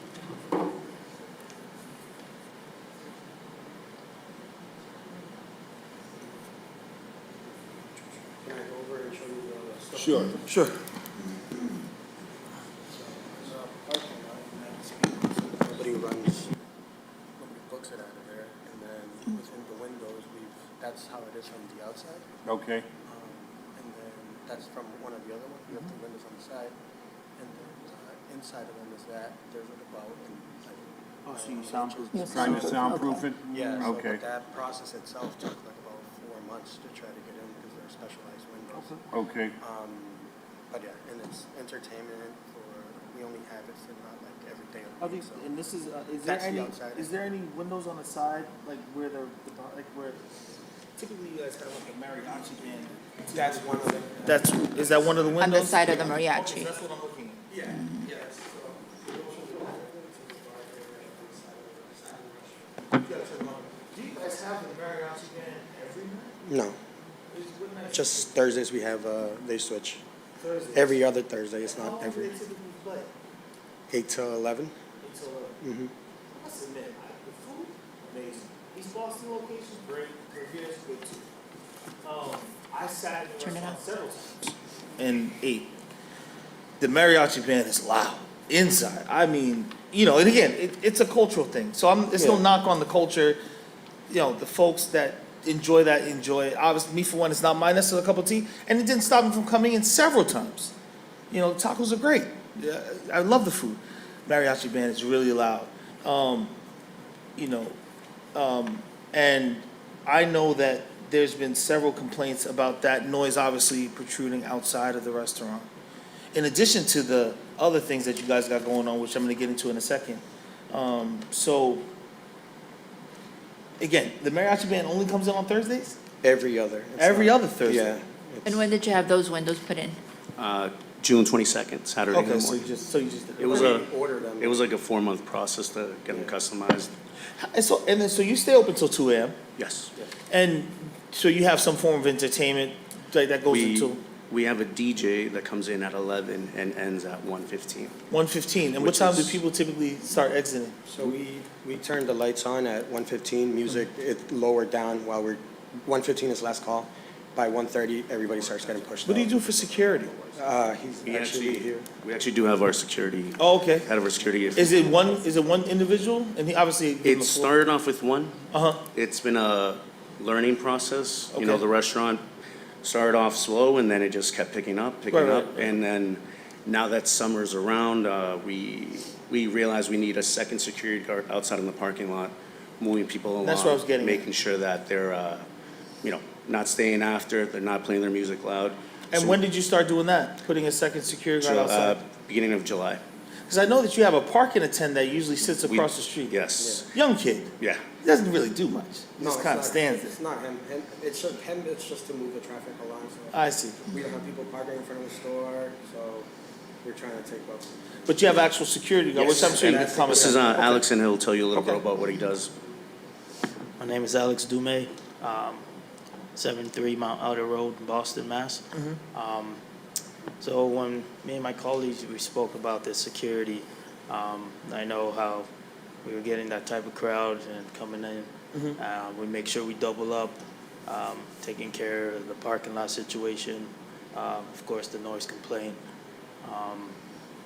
making sure the crowd control. So we limit the capacity and all of that. We have a seating chart, so we took care of everything. Do you let people walk out with beers or beer bottles or No, anything sir, like that? no. So that's None of one of the that. complaints, So- that there's a lot of cans and beers. No, none of that issue. That's why we have security at the door present at all time, checking IDs at 12:30. Like you said, we turn on the lights, music is off, so we're just trying to make sure we get everybody cleared out the building before 2 a.m., so. Now, did you say you have a DJ that comes in at 11 o'clock? Yes. Now, you understand you don't have a license for a DJ. It's not on your entertainment license. We do have a karaoke machine, but we have a DJ that just automatically plays, just let it play, so I'm not 100% sure about that entertainment. But we are present and we just If let you're the gonna have a music play. DJ, you need to have an entertainment license that specifies DJ. Okay. But, That was an oversight on my behalf then. My apologies. We'll deal with that. All right, gentlemen, thank you very much. We'd like to hear from some of the other folks about what some of the issues are. Is there anybody that would like to speak? Hi, Nicole Toto. I live at 310 Riviera Street, directly across the street. So got a letter, sent it in. So I'm kind of going to read it because it's in. I do want to preface this by every single change that they said they had made has literally been, 2 weeks? These complaints have been coming in since October. We as neighbors have tried to respect who they were, tried to work with them directly. We've spoken to Walter, very nice man. They've never been rude. They've tried. They're little fixes. The DJ is there a lot. I live on the 3rd floor, directly across, and my bed shakes. When I tell you the bass is so intense, the mariachi band, to me, is not as big of an issue because it's till 10, 11 o'clock. People need to have a good time. This is a restaurant, and with the bar in it. It's not a nightclub. 2 nights ago, as far as I'm concerned, if I was an inspector walking out front, they were over capacity. There was several people. They have this little room. When you first, as you've been in there, they have this little room. Off to the right. When you first, right where the bar is, Yep. the whole room was full of people, and they're dancing they're dancing and they're playing. So it's a nightclub. They're saying it's a restaurant, it's a nightclub. My neighbor downstairs, who lives downstairs, she can hear it, and she's on the other side of my building. There's reviews online for the same problem. We just couldn't. My neighbor across the street, who's 86 years old, and I'll preface this in my letter with the alcohol. That's another problem.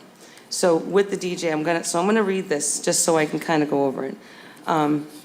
They have a big parking lot across the street for their patrons. Their patrons and employees park almost the entire street of Bates Street. I sit on my porch. I don't like to be inside. I sit on my porch. I watch the employees parking on the resident parking. I see the employees. I also have pictures and videos of them illegally parking. They are parking in their loading zone, which they were told by the city that they had 15 minutes to unload and leave. They're parking less than 20 feet from the intersection of it's every night. The landlord has been we've been forced to put cones on our side of the street because they're moving our cones, because they're parking up on the sidewalk. I got several pictures of they're loading people. Their loading people can't load stuff because they're blocking their loading zone. So at the end of the day, we've tried to address that. They said they would work on it. That hasn't happened. Just the other day, I have pictures of them. I had a gentleman the other day. Now, my father who's the landlord of my building, has put myself, I have a garage, so I'm fortunate enough to have the garage for myself. However, there are a lot of times I have to park out front because I have someone using my garage.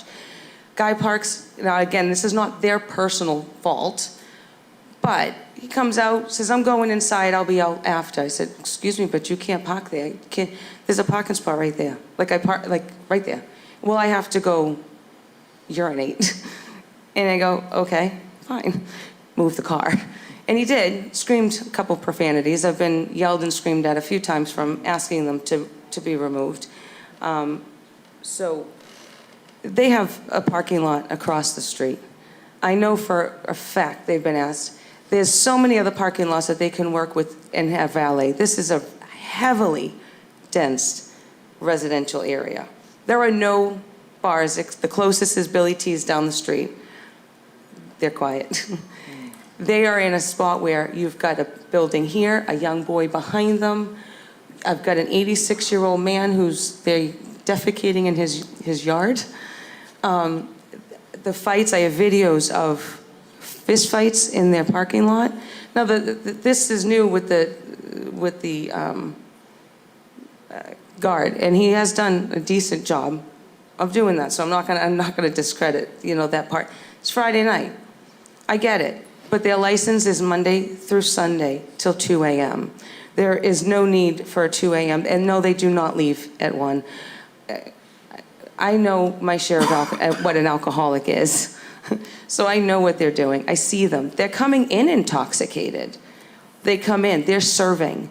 They're either overpouring or they're serving already drunk people coming into this establishment. I'm hoping to see Revere change, sort of just like you just did with this last one. In this area, there's no need to have a nightclub, and obviously they don't have an entertainment license, and they violated this since October. which I'm not convinced that they didn't know. They've spoken several times to the city. I have a child, I got people across, and a baby. I'm really hoping, and the parking, 6:30 at night should, the resident parking really, and I know this is another issue I've been dealing with parking. Resident parking ends at 12:30 in the morning, which means people in my building are parking 2 to 3 streets down because we can't find our own parking in front of our own homes. And 12:30 is insane. They have a huge parking lot, and they need to maintain that. The young man, I should say, he is in the parking lot. I have to watch him about maybe a month ago, not even a month ago, break up a fight. There was a U-turn come again across their street, another incident with the police with an accident, drunk driving accidents. The music, typically they're playing until 10:30, 11 o'clock at night, which they did state, which is the mariachi band. Again, they're not the issue. And I state that. It's the DJ. The DJ, and they moved, they were asked by neighbors and by our counselor, nicely, trying to work with them, to move the DJ to the other side of the building, which we would probably never have a problem with the music if it was over there. They moved it for 1 week and it got returned back. And it's outside that window. This window's right here. My building's right there. And again, for me to hear it, sound does travel. I don't think they understand that the sound travels. So it's really difficult. I work 69 hours a week. Okay, I'm 50 years old. I'm a single. What do you do? I work at a bank and I work at a convenience store at type of thing at night. Till midnight. So I basically am up at 6 a.m. and I come home at 1:30 in the morning. So I witness the night, and obviously there's nothing going on in the morning. It's a beautiful morning because it's peaceful. So I mean, they're Except for all that traffic on that street. of yours. I've been living in. I grew up in Revere, 49 years old. So I'm third generation Revere. So I've seen this restaurant transform from Maggio's to the next one, to the next one. This is the only time we've actually witnessed something like this. They have a nightlife that's intense. That's okay. That's your life. But this is not the place for that. You know, they have other places, I get it, where they're located. They're around business locations. There's no business besides a convenience store legitimately across the street. So I do want to mention that. The DJ's in the front window, I did say that. The alcohol use, that's huge. I mean, I've had to call the cops. I hear smash every night, smash. I think 3 weeks ago, and I have a video, someone pulling a U-turn out from probably doing a takeout order, smash. Outside, when they come out, I've watched someone actually be held, coming out of the establishment. 2 people holding her up like this, as she's like this. And she can't walk. She fell in the middle of Revere Street. She had to be picked up and placed in a vehicle. They're across the street. And when I tell you, we had mobs, maybe 3 months ago, not even 3 months ago, a mob of people in the parking lot. The police had to come. They came, they broke it up. It was huge. They have these after parties. What they're doing is they're coming in intoxicated, and I'm convinced of it. Because they told me that they stopped serving, I believe Walter said, at 12:30. Well, from 12:30 to 2 to 3 glasses of water, anyone knows will sober you up to a point where you can at least walk out the door. But they're not. They're coming out even more. They're just coming out drunk. They're driving. They come in. Now that they recently put a speed bump, which I guess is a good idea because they have these low-riding cars, and I watch them from my window. One car, and they line up. I'm not even kidding. Like a child would put their Legos, their cars in a line like this, and they fly out the parking lot just like that every night. So no, they are coming out. For the couple nights that he's there, I have watched him, remove people, which has been appreciated. So I see them working, which is nice. I mean, Friday, Saturday, but we're talking Monday through Sunday. This liquor license does not, they need to curb the alcohol is huge.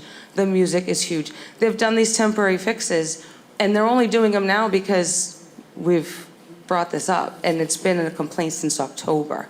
That we've had a problem with trash. The other day, their trash guy was there, dropped bottles of glass, picked up most of it, but they left it out for 3 days. That stuff was fermenting on the ground before they actually even wiped it up.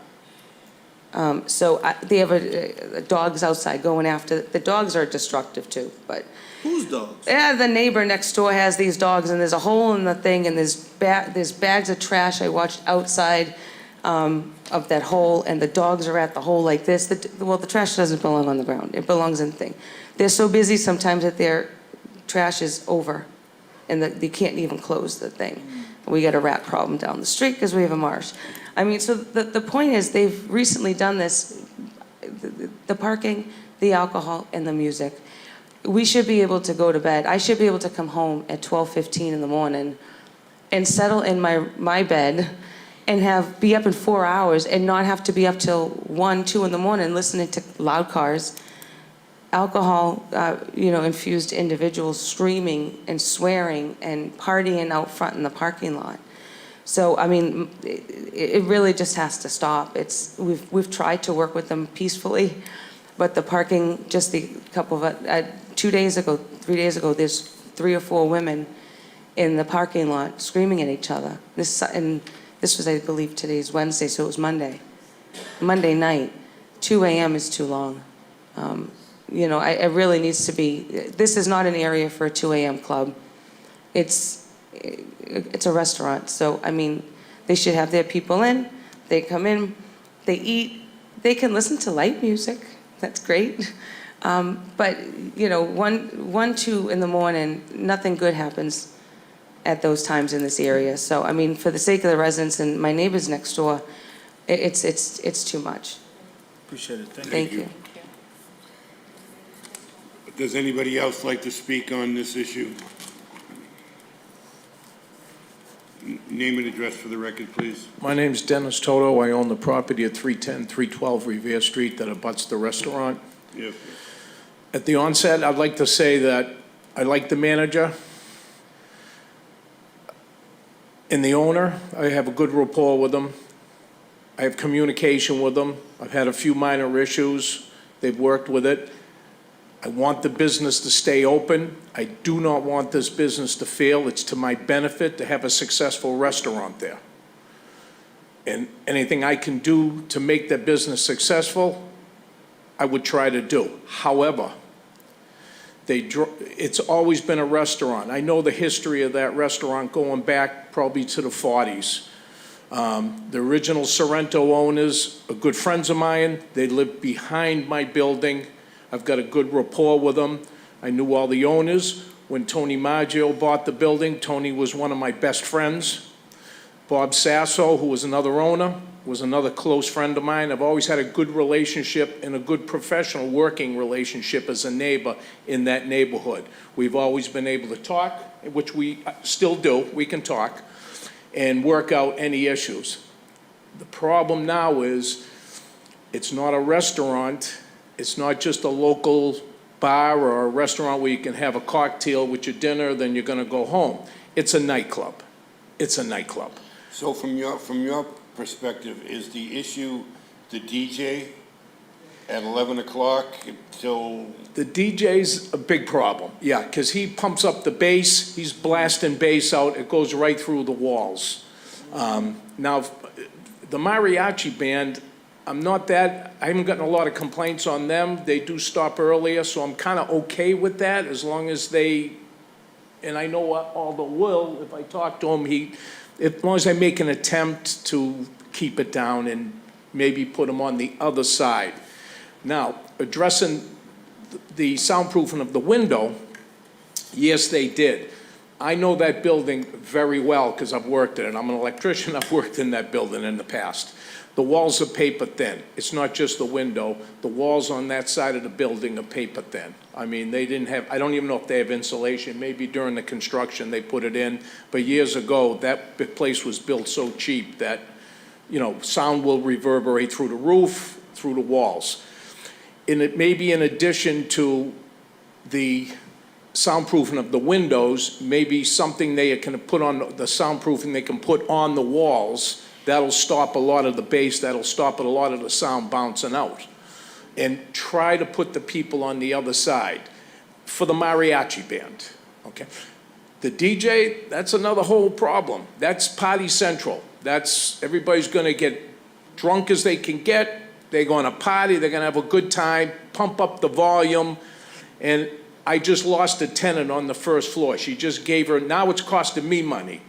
So I had a tenant move out, she said, Dennis, I can't take it anymore. She said, the noise is just too much, I got another apartment, I'm gonna move out. I got a woman on the second floor who takes melatonin every night to try and get to sleep. She works late, she's a widower, she's a senior citizen, she gets home late at night, she can't find a parking space, she takes melatonin, puts ear things in to go to sleep. So that side of the building, and then my daughter's up in the top floor and she gets blasted with everything. On Revere Street, we can put up with a lot of abuse. We've seen everything down there. But a nightclub in a purely residential neighborhood, that's going too far. There's families, there's elderly. I've got behind me, there's a elderly senior citizen couple, and his wife just, her cancer came back. I just was informed this week that her cancer came back. So obviously, that's a problem, and they're within 50 feet of the restaurant. So I would like to keep a good relationship with Aldo and Walter. I haven't met his new security, but I will, and I'm sure he'll do a good job. But having a nightclub in the middle of a purely residential neighborhood seems like a mistake. And, you know, somehow we need to try to fix that mistake so the quality of life doesn't diminish in that neighborhood. So that's all I would like to say. Whatever we can do, you know, maybe it's a meeting, maybe it's getting everybody together on the same page. I've got other issues, I'll take them with other departments, with the Board of Health and traffic and parking. I'm not gonna bore you with that. But if you do drive by the building, you will see that I have to put cones on my sidewalk, because my building is literally 6 feet from the curb. So a bedroom, the bedrooms are 6 feet from the curb. So delivery trucks were pulling up on the sidewalk with the refrigerators running, the guys getting out, slamming doors. Somebody's bedroom and living room is right there. And it's really affecting the quality of life of the people that are living in there, and it's affecting my business also in a negative way, especially now. I get tenants moving out. I can't have that. I've never had it. And I've enjoyed, and I've been thankful to enjoy for 40 years in that neighborhood, a great relationship with everybody. Joe D'Amelio and I had a great working relationship. I never had a problem, never had an issue. He closed at a reasonable hour, kept the noise down. He was kind of, if you knew him, he was kind of a tough guy. He policed his area and did a good job. There were no drugs in the neighborhood, no problems. The Sasso, same thing. The family, they policed their area. I never had a problem. What I suspect is happening is, and I don't mean it in a negative sense, but I think they've lost control of their customer base, okay? And how they get it, you know, they don't want to alienate their customers because they're making money, but they've lost control of it, and this board needs to take control of it. The police need to take control of it. Somebody needs to take it. We're not far off. We're close. I'll personally work with them with just about anything, but we've got to get to a better spot than we're at now. Thank you. Thank you. Thank you very much. Very well said, thank you. Does anybody else like to speak? Yes, Mike. Good afternoon, Commissioners. Michael Wells, Director of Inspectional Services, City of Revere. As a former restaurateur for 25 years, this is all preventable stuff. And what it entails is hands-on ownership, right? We just had a hearing before for Lupita. We have La Hacienda here. And, you know, when we do a pre-opening inspection for the health inspection, you know, and a lot of stuff gets thrown into inspectional services lab, and then we send it off to the respective departments that needs to address it. However, we build a relationship with business owners, and they come to us for a lot of different things. One of the things I try to explain to restaurant owners, especially restaurant owners that abut residential neighborhoods, right, for this to never happen. Because it's all preventable. And it's only preventable if the ownership is doing the right thing and respecting the neighbors. Because if you don't have the respect of the neighbors, this is where we end up, right? You end up losing 2 hours of your license. And I guarantee you, in those 2 hours, those are his 2 busiest hours, right? But that's the price to pay when we don't do the right thing. So it's important. I tell them, go, when you're opening, go introduce yourself to the neighbors. Get a stack of gift cards. Give all your neighbors a $50 gift card. Invite them into your restaurant. Get to know them. So they have a contact with you. So we don't end up in this forum, right, where you have to make the decision and put their business in jeopardy, right? So we've had conversations. Councilor Guarino and I went down there. With Mr. Toto. We sat there with Aldo. We had conversations. I've had, Facebook Messenger notes from Nicole at midnight, okay, regarding trash issues. Trash issues, I think, have pretty much been resolved. Might be a couple incidents here and there, but not like they were. To me, an overflowing dumpster is a good thing. That means you're busy, right? But you need to get an additional pickup. So those things can all be resolved. When we don't do that, that's when fines are issued for overflowing dumpsters. So again, I think an overflowing dumpster is a good thing, but it needs to be resolved for an extra pickup, right? We try to work with them to not get here, right? But sometimes they just keep doing what they always did, and things don't change. So, listen, Lupita, good people, same thing, La Hacienda, good people. But at the end of the day, businesses have turned into something that they were not intended. Thank you. Thank you, Martin. Councilor? Good evening, Councilor Angela Guarino, Sawaya, 15 Bateman Ave. I hate that we got to this point. This started off as the neighborhood completely complaining every single night, with parking issues, going all the way from Bates all the way down the street to Shirtlift, and people parking there and leaving 2 o'clock, 2:30 in the morning, but still partying outside in front of the homes where people are trying to sleep. I've actually had many conversations with Aldo and as well as Walter.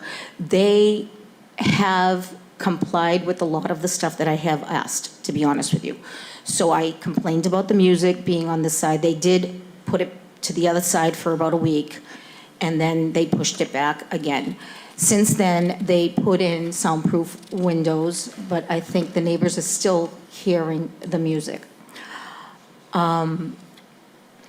They complied with the parking issue that I had with people parking all over the place. They did get a speed bump because people were flying out of the parking lots drunk. So that was a serious issue that we were having, going up and down Revere Street, car accidents happening, fist fights outside, but they are working with us.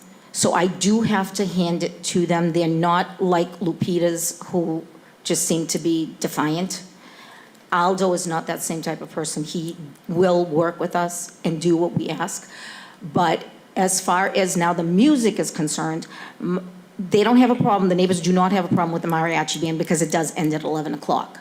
But the DJ is now a different story because it is extremely loud. They do have to scale back the time of when the alcohol is being consumed within that restaurant. And I understand where the neighbors are concerned as far as them thinking that it's more like a nightclub, because once the restaurant closes, it does somewhat become of a bar/nightclub. There's dancing, there's singing, So what I would propose as the counselor, I don't know if I'm allowed to do something like this, but what I would propose is we scale back the time for 60 days to see if they can come to terms and do the right thing by the neighborhood, because they're great people. They really are, and I don't think any of the neighbors are complaining about any of that stuff. They do have to curb the drinking and at the time that they do drink. I want to give them the opportunity to come back and say, okay, we've done this, can we have our license back? But I want to give them 60 days of a scaled back time so they can calm their clients. All the restaurantees that come in there, everybody who drinks, everybody who comes to their restaurant. I just want to be able to say, okay, no, this is our time now, it's going to stop. So maybe the clientele can change as time goes on, and they can do better with the neighborhood. But I have to look at the neighborhood first.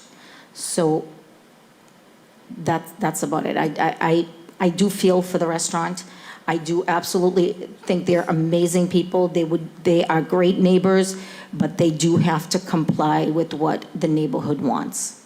Thank you. Thank you very much, Counselor. Is there anybody else that would like to speak at this hearing? I don't see or hear anybody. Gentlemen, would you like to come? Yes, Mr. Toto. I agree with the counselor. If we could just amend the hours a little bit for a little while. I think they've always been cooperative. They're not uncooperative people. I believe that they lost control of their clientele, lost control of the people. But I think if they see it serious, and from what I understand now, they have security. They didn't have that before. So I'm hoping that will go a long way to maybe getting, and they got people outside, maybe they can curb some of the problems. But I think if we cut back those hours, and let's see how it goes. I don't want to hurt the business, because as I said before, when the businesses are closed there, I find drug paraphernalia on the street. I've picked up hypodermic needles out there. When there's nobody there and there's a vacuum in there, the bad guys come in, and I got bigger problems. This is a problem we can fix. This is a problem, if everybody's cooperative and works together here, we can fix this, and hopefully it's good for the whole neighborhood. We agree with you. Thank you. We certainly fix it. Thank you. Fellas. Well, gentlemen, you heard from the neighbors and the counselor. You've heard their suggestions.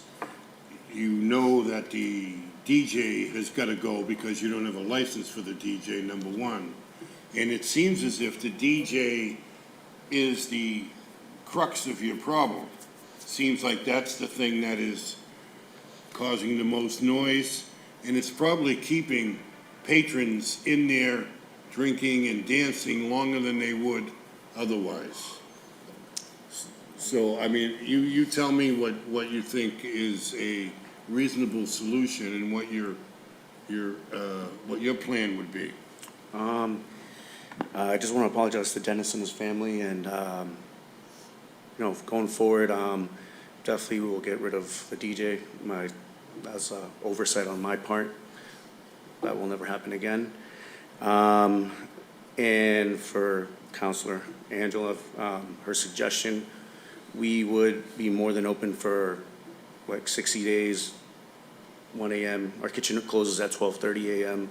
Give our patrons at least time to take their food to go. If that works with the board, we'd be more than open to a probation period of 2 months. And if obviously you hear complaints from the police or from anybody, we can definitely hopefully work. So, and also too, go ahead, Counselor.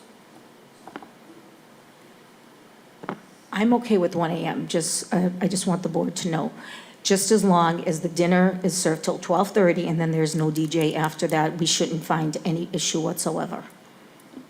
So I want to say, so just so you know, with the entertainment license, like when you come in to apply for it, if you decide to change it sometime in the future, which I'm sure you will, you have to be very specific about what you're asking for. Even dancing by patrons should be on your application, because that's not even on there, and DJ's not on there. So you're operating well beyond the limits of your license, right? Your entertainment license. So, obviously, I think the community, from what I've heard, it's a lot different than the other hearing that we had. I think they're all really in support of your business. You know, I know the family history, I've read about it, you guys have a great history, good reputation in the community in East Boston and in Revere too, I think. So, you know, my personal opinion, and I can certainly propose this, I don't know if it'll be in the form of a motion, I wanna see how my fellow commissioners feel about it. I don't see a problem with you staying open till 2 AM.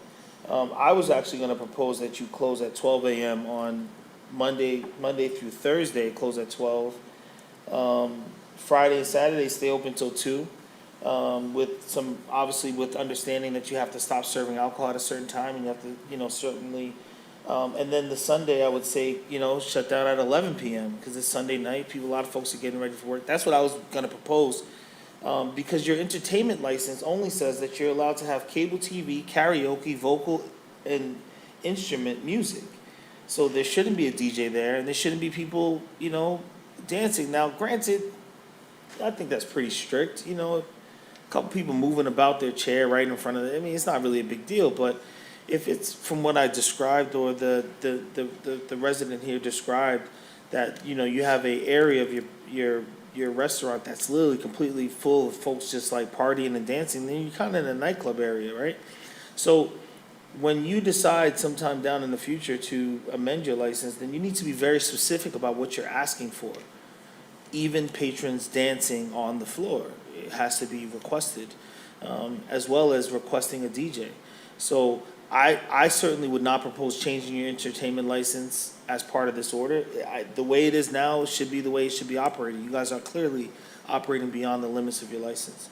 So, again, I'm not necessarily prepared to make a motion. I want to hear what my fellow commissioners have to say about it, but I'm of the position that Friday and Saturday stay open till 2. Serve, make as much money as you can, and obviously within the parameters of the laws that govern the liquor licensing, as well as understanding exactly what your entertainment license says that you can do. And also, I think that I would propose rolling back your hours till 11 PM on Sunday, and Monday through Friday, 12 AM. So that's essentially my position. And what were you proposing, Monday through Thursday? What time? 12 AM. 12. Friday, Saturday till 2. What do you gentlemen think about that? So I mean, with our kitchen being open, I mean, 1 o'clock for me personally and him makes sense. We'd be Just fine with 7 days a week, 1 AM. 1 AM, and then our 'Cause- kitchen closes 12:30, and we do get a lot of Uber Eats and a lot of stuff that benefits us from it. And that, he said too, if somebody comes in 12:25, 12:29 to get their last meal, I think, and that gives them 30 minutes, and we gotta get people out and whatnot. Well, I think if you don't have any music, Just the jukebox. pardon me? I said it. If you don't have any music, I don't see why you can't leave your kitchen open till 12:30, and have everybody out of the place at 1 o'clock, right?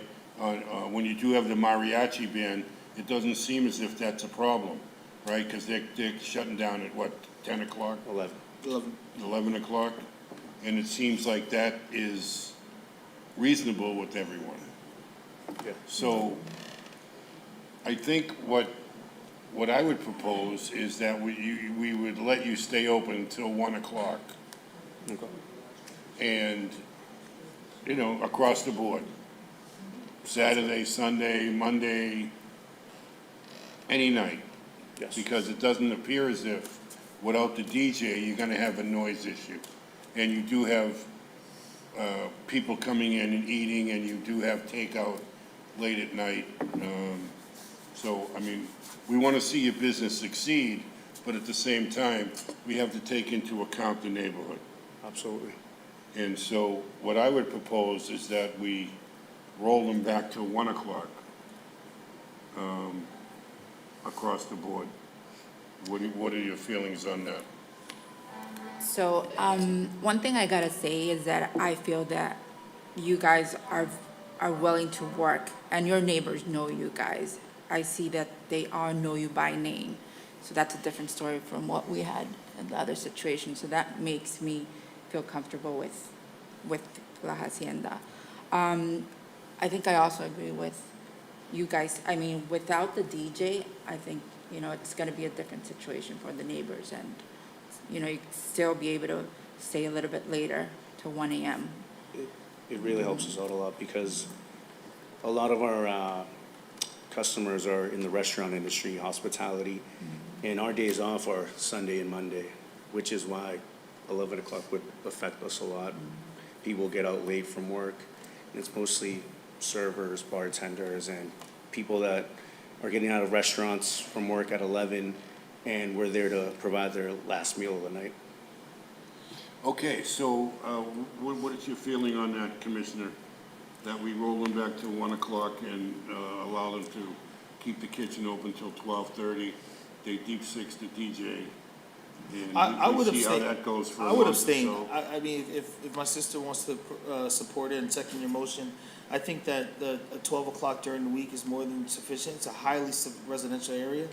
I'll just stay out the second and, you know, but again, that doesn't mean that I don't fully support this restaurant. I think that they're doing great things. I think 12 o'clock Monday through Thursday is appropriate for the community based on what I heard. And again, and this is my opinion alone, because obviously they said they're okay with 1 o'clock. But my Well, what would position you think is- about trying it for a month or so with letting them go until 1 o'clock, and we'll come back here at our next meeting and see how it's going, and, So that would let us know if something goes wrong. yes, ma'am. I do want to say, because I know I said a lot, but I'm okay with what you said, give them a chance. I mean, I think that if we have to come back up here again, because I will hear it, and I will see it, and I'm not quiet by any means, but I think the 1 o'clock is fine, as long as they stop their serving at a certain time with the alcohol, and if they're not dancing, and they're not partying, and they're not out doing their thing, their servers can just be servers and drink, and then they can see who's drunk, and as long as they're paying attention to their people as to who's actually had too much to drink, and let's shut them off and do more water. I think I would be okay with giving them a chance to do what they're doing, and even maybe soundproofing the wall versus just the window, or just moving, you know, I don't know. Yeah, But I mean, the whatever, gentleman I do seems like think that they are receptive, and they're they very are- receptive, so I'm okay with that. They want to work with you, so I would think that we would let them, give them a little bit more room to fix it themselves. So as long as they fix it, I mean, otherwise, if it doesn't get fixed and we have to come back here in 60 days from now, then I think that we're gonna go to Plan B. And I think he laid out a pretty good Plan B. Okay. So that's where I'm at. All right, well, so, gentlemen, I guess this is what I'm going to propose, and you've already seconded it. So we're going to roll you back till 1 o'clock. Your kitchen will stop serving at 12:30. And we'll come back here in 60 days, okay? And we'll see how it's working out. If there are problems before that, I'm sure these folks will let us know, and then we'll deal with it then. So if we have problems, we may call you back in here before that. But as it is, I think you guys have been, you know, receptive to the neighbors, and I think that you have a plan in place with the security and the parking and all to kind of get this thing under control. And I think by eliminating the DJ, you will now eliminate that element of people who are coming, dancing, partying, and turning it into a nightclub, which wasn't really what it was designed to be. Okay? Yes. Thank you very much. Thank you. Thank you. Good luck. Item number 9, Capri LLC, DBA Capri, 1559 North Shore Road. Claudia Gallego is the manager. This is a hearing into violations of on-premise liquor license law, serving alcohol after 2 a.m. in violation of the entertainment license conditions. Hello, your name and address for the record, please. Claudia Gallego, 5059 North Shore Road. Thank you very much. Andres Gomez, 1559 North Shore Road. Thank you. You understand why we called you here, right? Well, what do we, What do you have to say about that? He can explain to you. Yeah, I'll explain for you guys, just for comprehension's sake. From what I was told and understood, the restaurant stayed open till later than when it should have. Stayed open till 2. There's still music playing, but I'll also say the music was played still at the normal volume as it normally is. And it's rarely heard from outside. Also, the paper says that alcohol was served at 2, which wasn't true. The liquor was last served either at most at 1 a.m. or right before 1 a.m., which we understand that the license only allowed the last call to be like 12:30. So that's a mistake on our end. Were you the bartender that was working that night? Sergeant Matthews came in? I wasn't, but my You were mom there was that working that night, yeah. Well, so the person speaking on your behalf said that this report isn't true. You spoke with the sergeant directly, right? And you said, he told you it was 2:30 in the morning, and is it fair to say that you said, oh, you didn't realize the time? Was that late? Yes. So, and I don't think the report that came back to us said that people were being served. He said that when he walked in, the bartender was in the process of making a drink. He was shaking something, but he did note that he counted about 9 or 10 drinks on the bar that people had in front of them consuming at 2:30 in the morning. That was the concern. Dígale que sí los tenía ahí, pero que yo no los estaba haciendo. Digo que yo creo que Hernán con algo, pero seré como limpiando, okay. So yeah, it was correct where people still had glasses in front of them, but those were glasses that were left there from 1 a.m. from when they were served. No more drinks were served after that fact. And from what I'm told of the drink shaking, apparently, that could have been just misunderstood as just him already cleaning the bar. There are instances where to clean the cups, you'll just dump water into the cups, close it, and then shake it. It's a more efficient way of doing that. Now, you do understand for the 2 a.m. license, last call is what time? 1:30. Rob, their license is 1 a.m. It's a 1 a.m. license? Yeah. They were an hour and a half. 1 a.m. So you guys were an hour and a half past your, So for 1 a.m. license, last call is? 12:30. Yeah, at 12:30. Okay. And we understand we made a mistake, and we're very sorry about it. We weren't letting more people in either at that time. After that, the people that were in were more so friends. And also, but besides that, no more people were let in. The doors were closed. Lights were on. I'm just trying to understand and to that day and what happened. This is not something that normally happens. Was this an event that happened that day? No. Like a birthday party or something, and everybody No. just stayed late? Yeah, people just stayed late.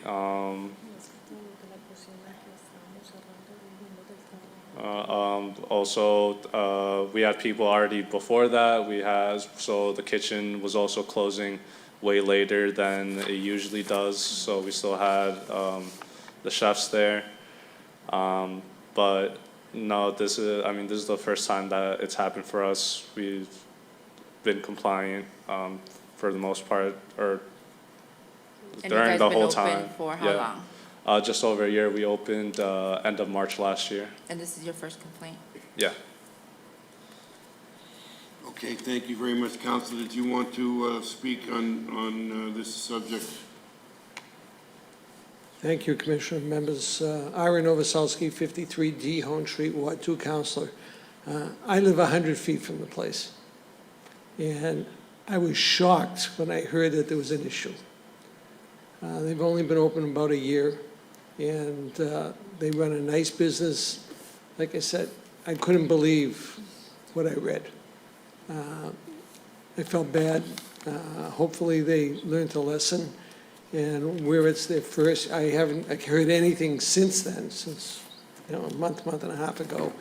Where it's a first time, if you want to do something, it's up to you, but, I think it's not 3 strikes you're out. Have you received any complaints from constituents about? Not a the place? one. Not a one. The next door neighbors, one side and across the street, and over the New Revere Business Place, there's 9 apartments over there, haven't gotten one complaint. Okay, thank you very So, much, Counselor. I would ask you to be lenient on this one and give them a shot. Thank you. Thank you. I would just like to say that, on behalf of the Revere Police Department, that serving an hour and a half past your license is beyond disturbing. I mean, they have a 1 o'clock license at 2:30. The cops told me they were operating like it was 10 o'clock at night. There were people dancing, the bartender was serving drinks, and there were 19 drinks on the bar. I find this extremely hard to believe this is the first time that they went beyond their hours, if they went this far beyond. Just my opinion. I think that, I think your business has a really good reputation, especially based on what the counselor is saying. I think that you should consider looking at your operation hours. I mean, if you need to amend or make some changes there in terms of the time, you should consider that. But I don't think, at least my position is, I don't think it's something that we need to act on at this time. I think you're on notice that what you need to do under your license, and I certainly would propose just keeping it on file or filing it, excuse me, and you take heed to what we're telling you, that you can't serve that late clearly, and obviously your license is until 1 a.m. Just operate within your parameters, and we'll just put this. I would propose putting it on file, and taking no further action from there. Sir, did you have something that you wanted to? I just came to see. Very good. I understand. It's not as good in person, huh? I just wanted to make sure that you were recognized. I'm very thankful of that. Okay. Well, you've heard from Lieutenant Randall. He's disturbed by it. I mean, Every right to be. it's not as if it's a few minutes over or it's a close call or anything like that. And it appears that your bartender was not really all that cooperative or didn't seem to show the officer much respect. Sorry, didn't mean to interrupt. I just want to add to that what I'm told is that the officer came in with more so of a lack of respect, where he was already screaming at my mom and the other employee that were working there, and continued to do so throughout the rest of the night, even when he was asked to lower his voice, so because they were being compliant, and even when he was asked to not be yelled at, well, for them to not be yelled at, that, this is understandable, he continued to scream or yell or just be rude about it. We understand that the restaurant was not supposed to be open at that time, and it won't happen again. Like it was mentioned, this is our first time of this happening, and we're very sorry about it, but also to say that our employees weren't showing respect to the officer, I don't think would be a correct way to put it. Okay. Commissioner Osina has made a motion to put this on file. What do you feel about that? I think I agree with you. I mean, it's been a while since, a year, and it's your first complaint. I think it's a lesson not to happen again. And I do hear what you said about Sergeant Matthews, but, you know, our notes are clear to on what happened, and, you know, hopefully that doesn't happen again.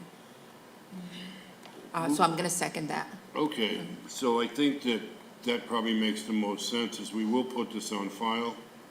However, if there is another issue, this is gonna be considered when we discuss the next issue as well. So it's not going away. We're just gonna keep it on file, and hopefully, we won't have this situation again. So, just so you're clear, you have a 1 o'clock license, 12:30, last call. All, by 12:45, all the drinks should be off the bar. There shouldn't be any empties or any drinks at all. And by 1 o'clock, everybody needs to be out. Yes, sir. Okay? Okay? All right, good luck. Thank you. Thank you, Thank guys. you. Have a great day. You too.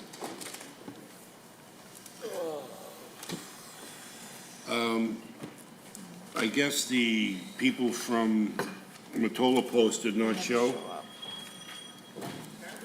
Okay, so we will hold that in abeyance. I would make a motion that we adjourn until the 21st of August. Second that motion. That motion is approved.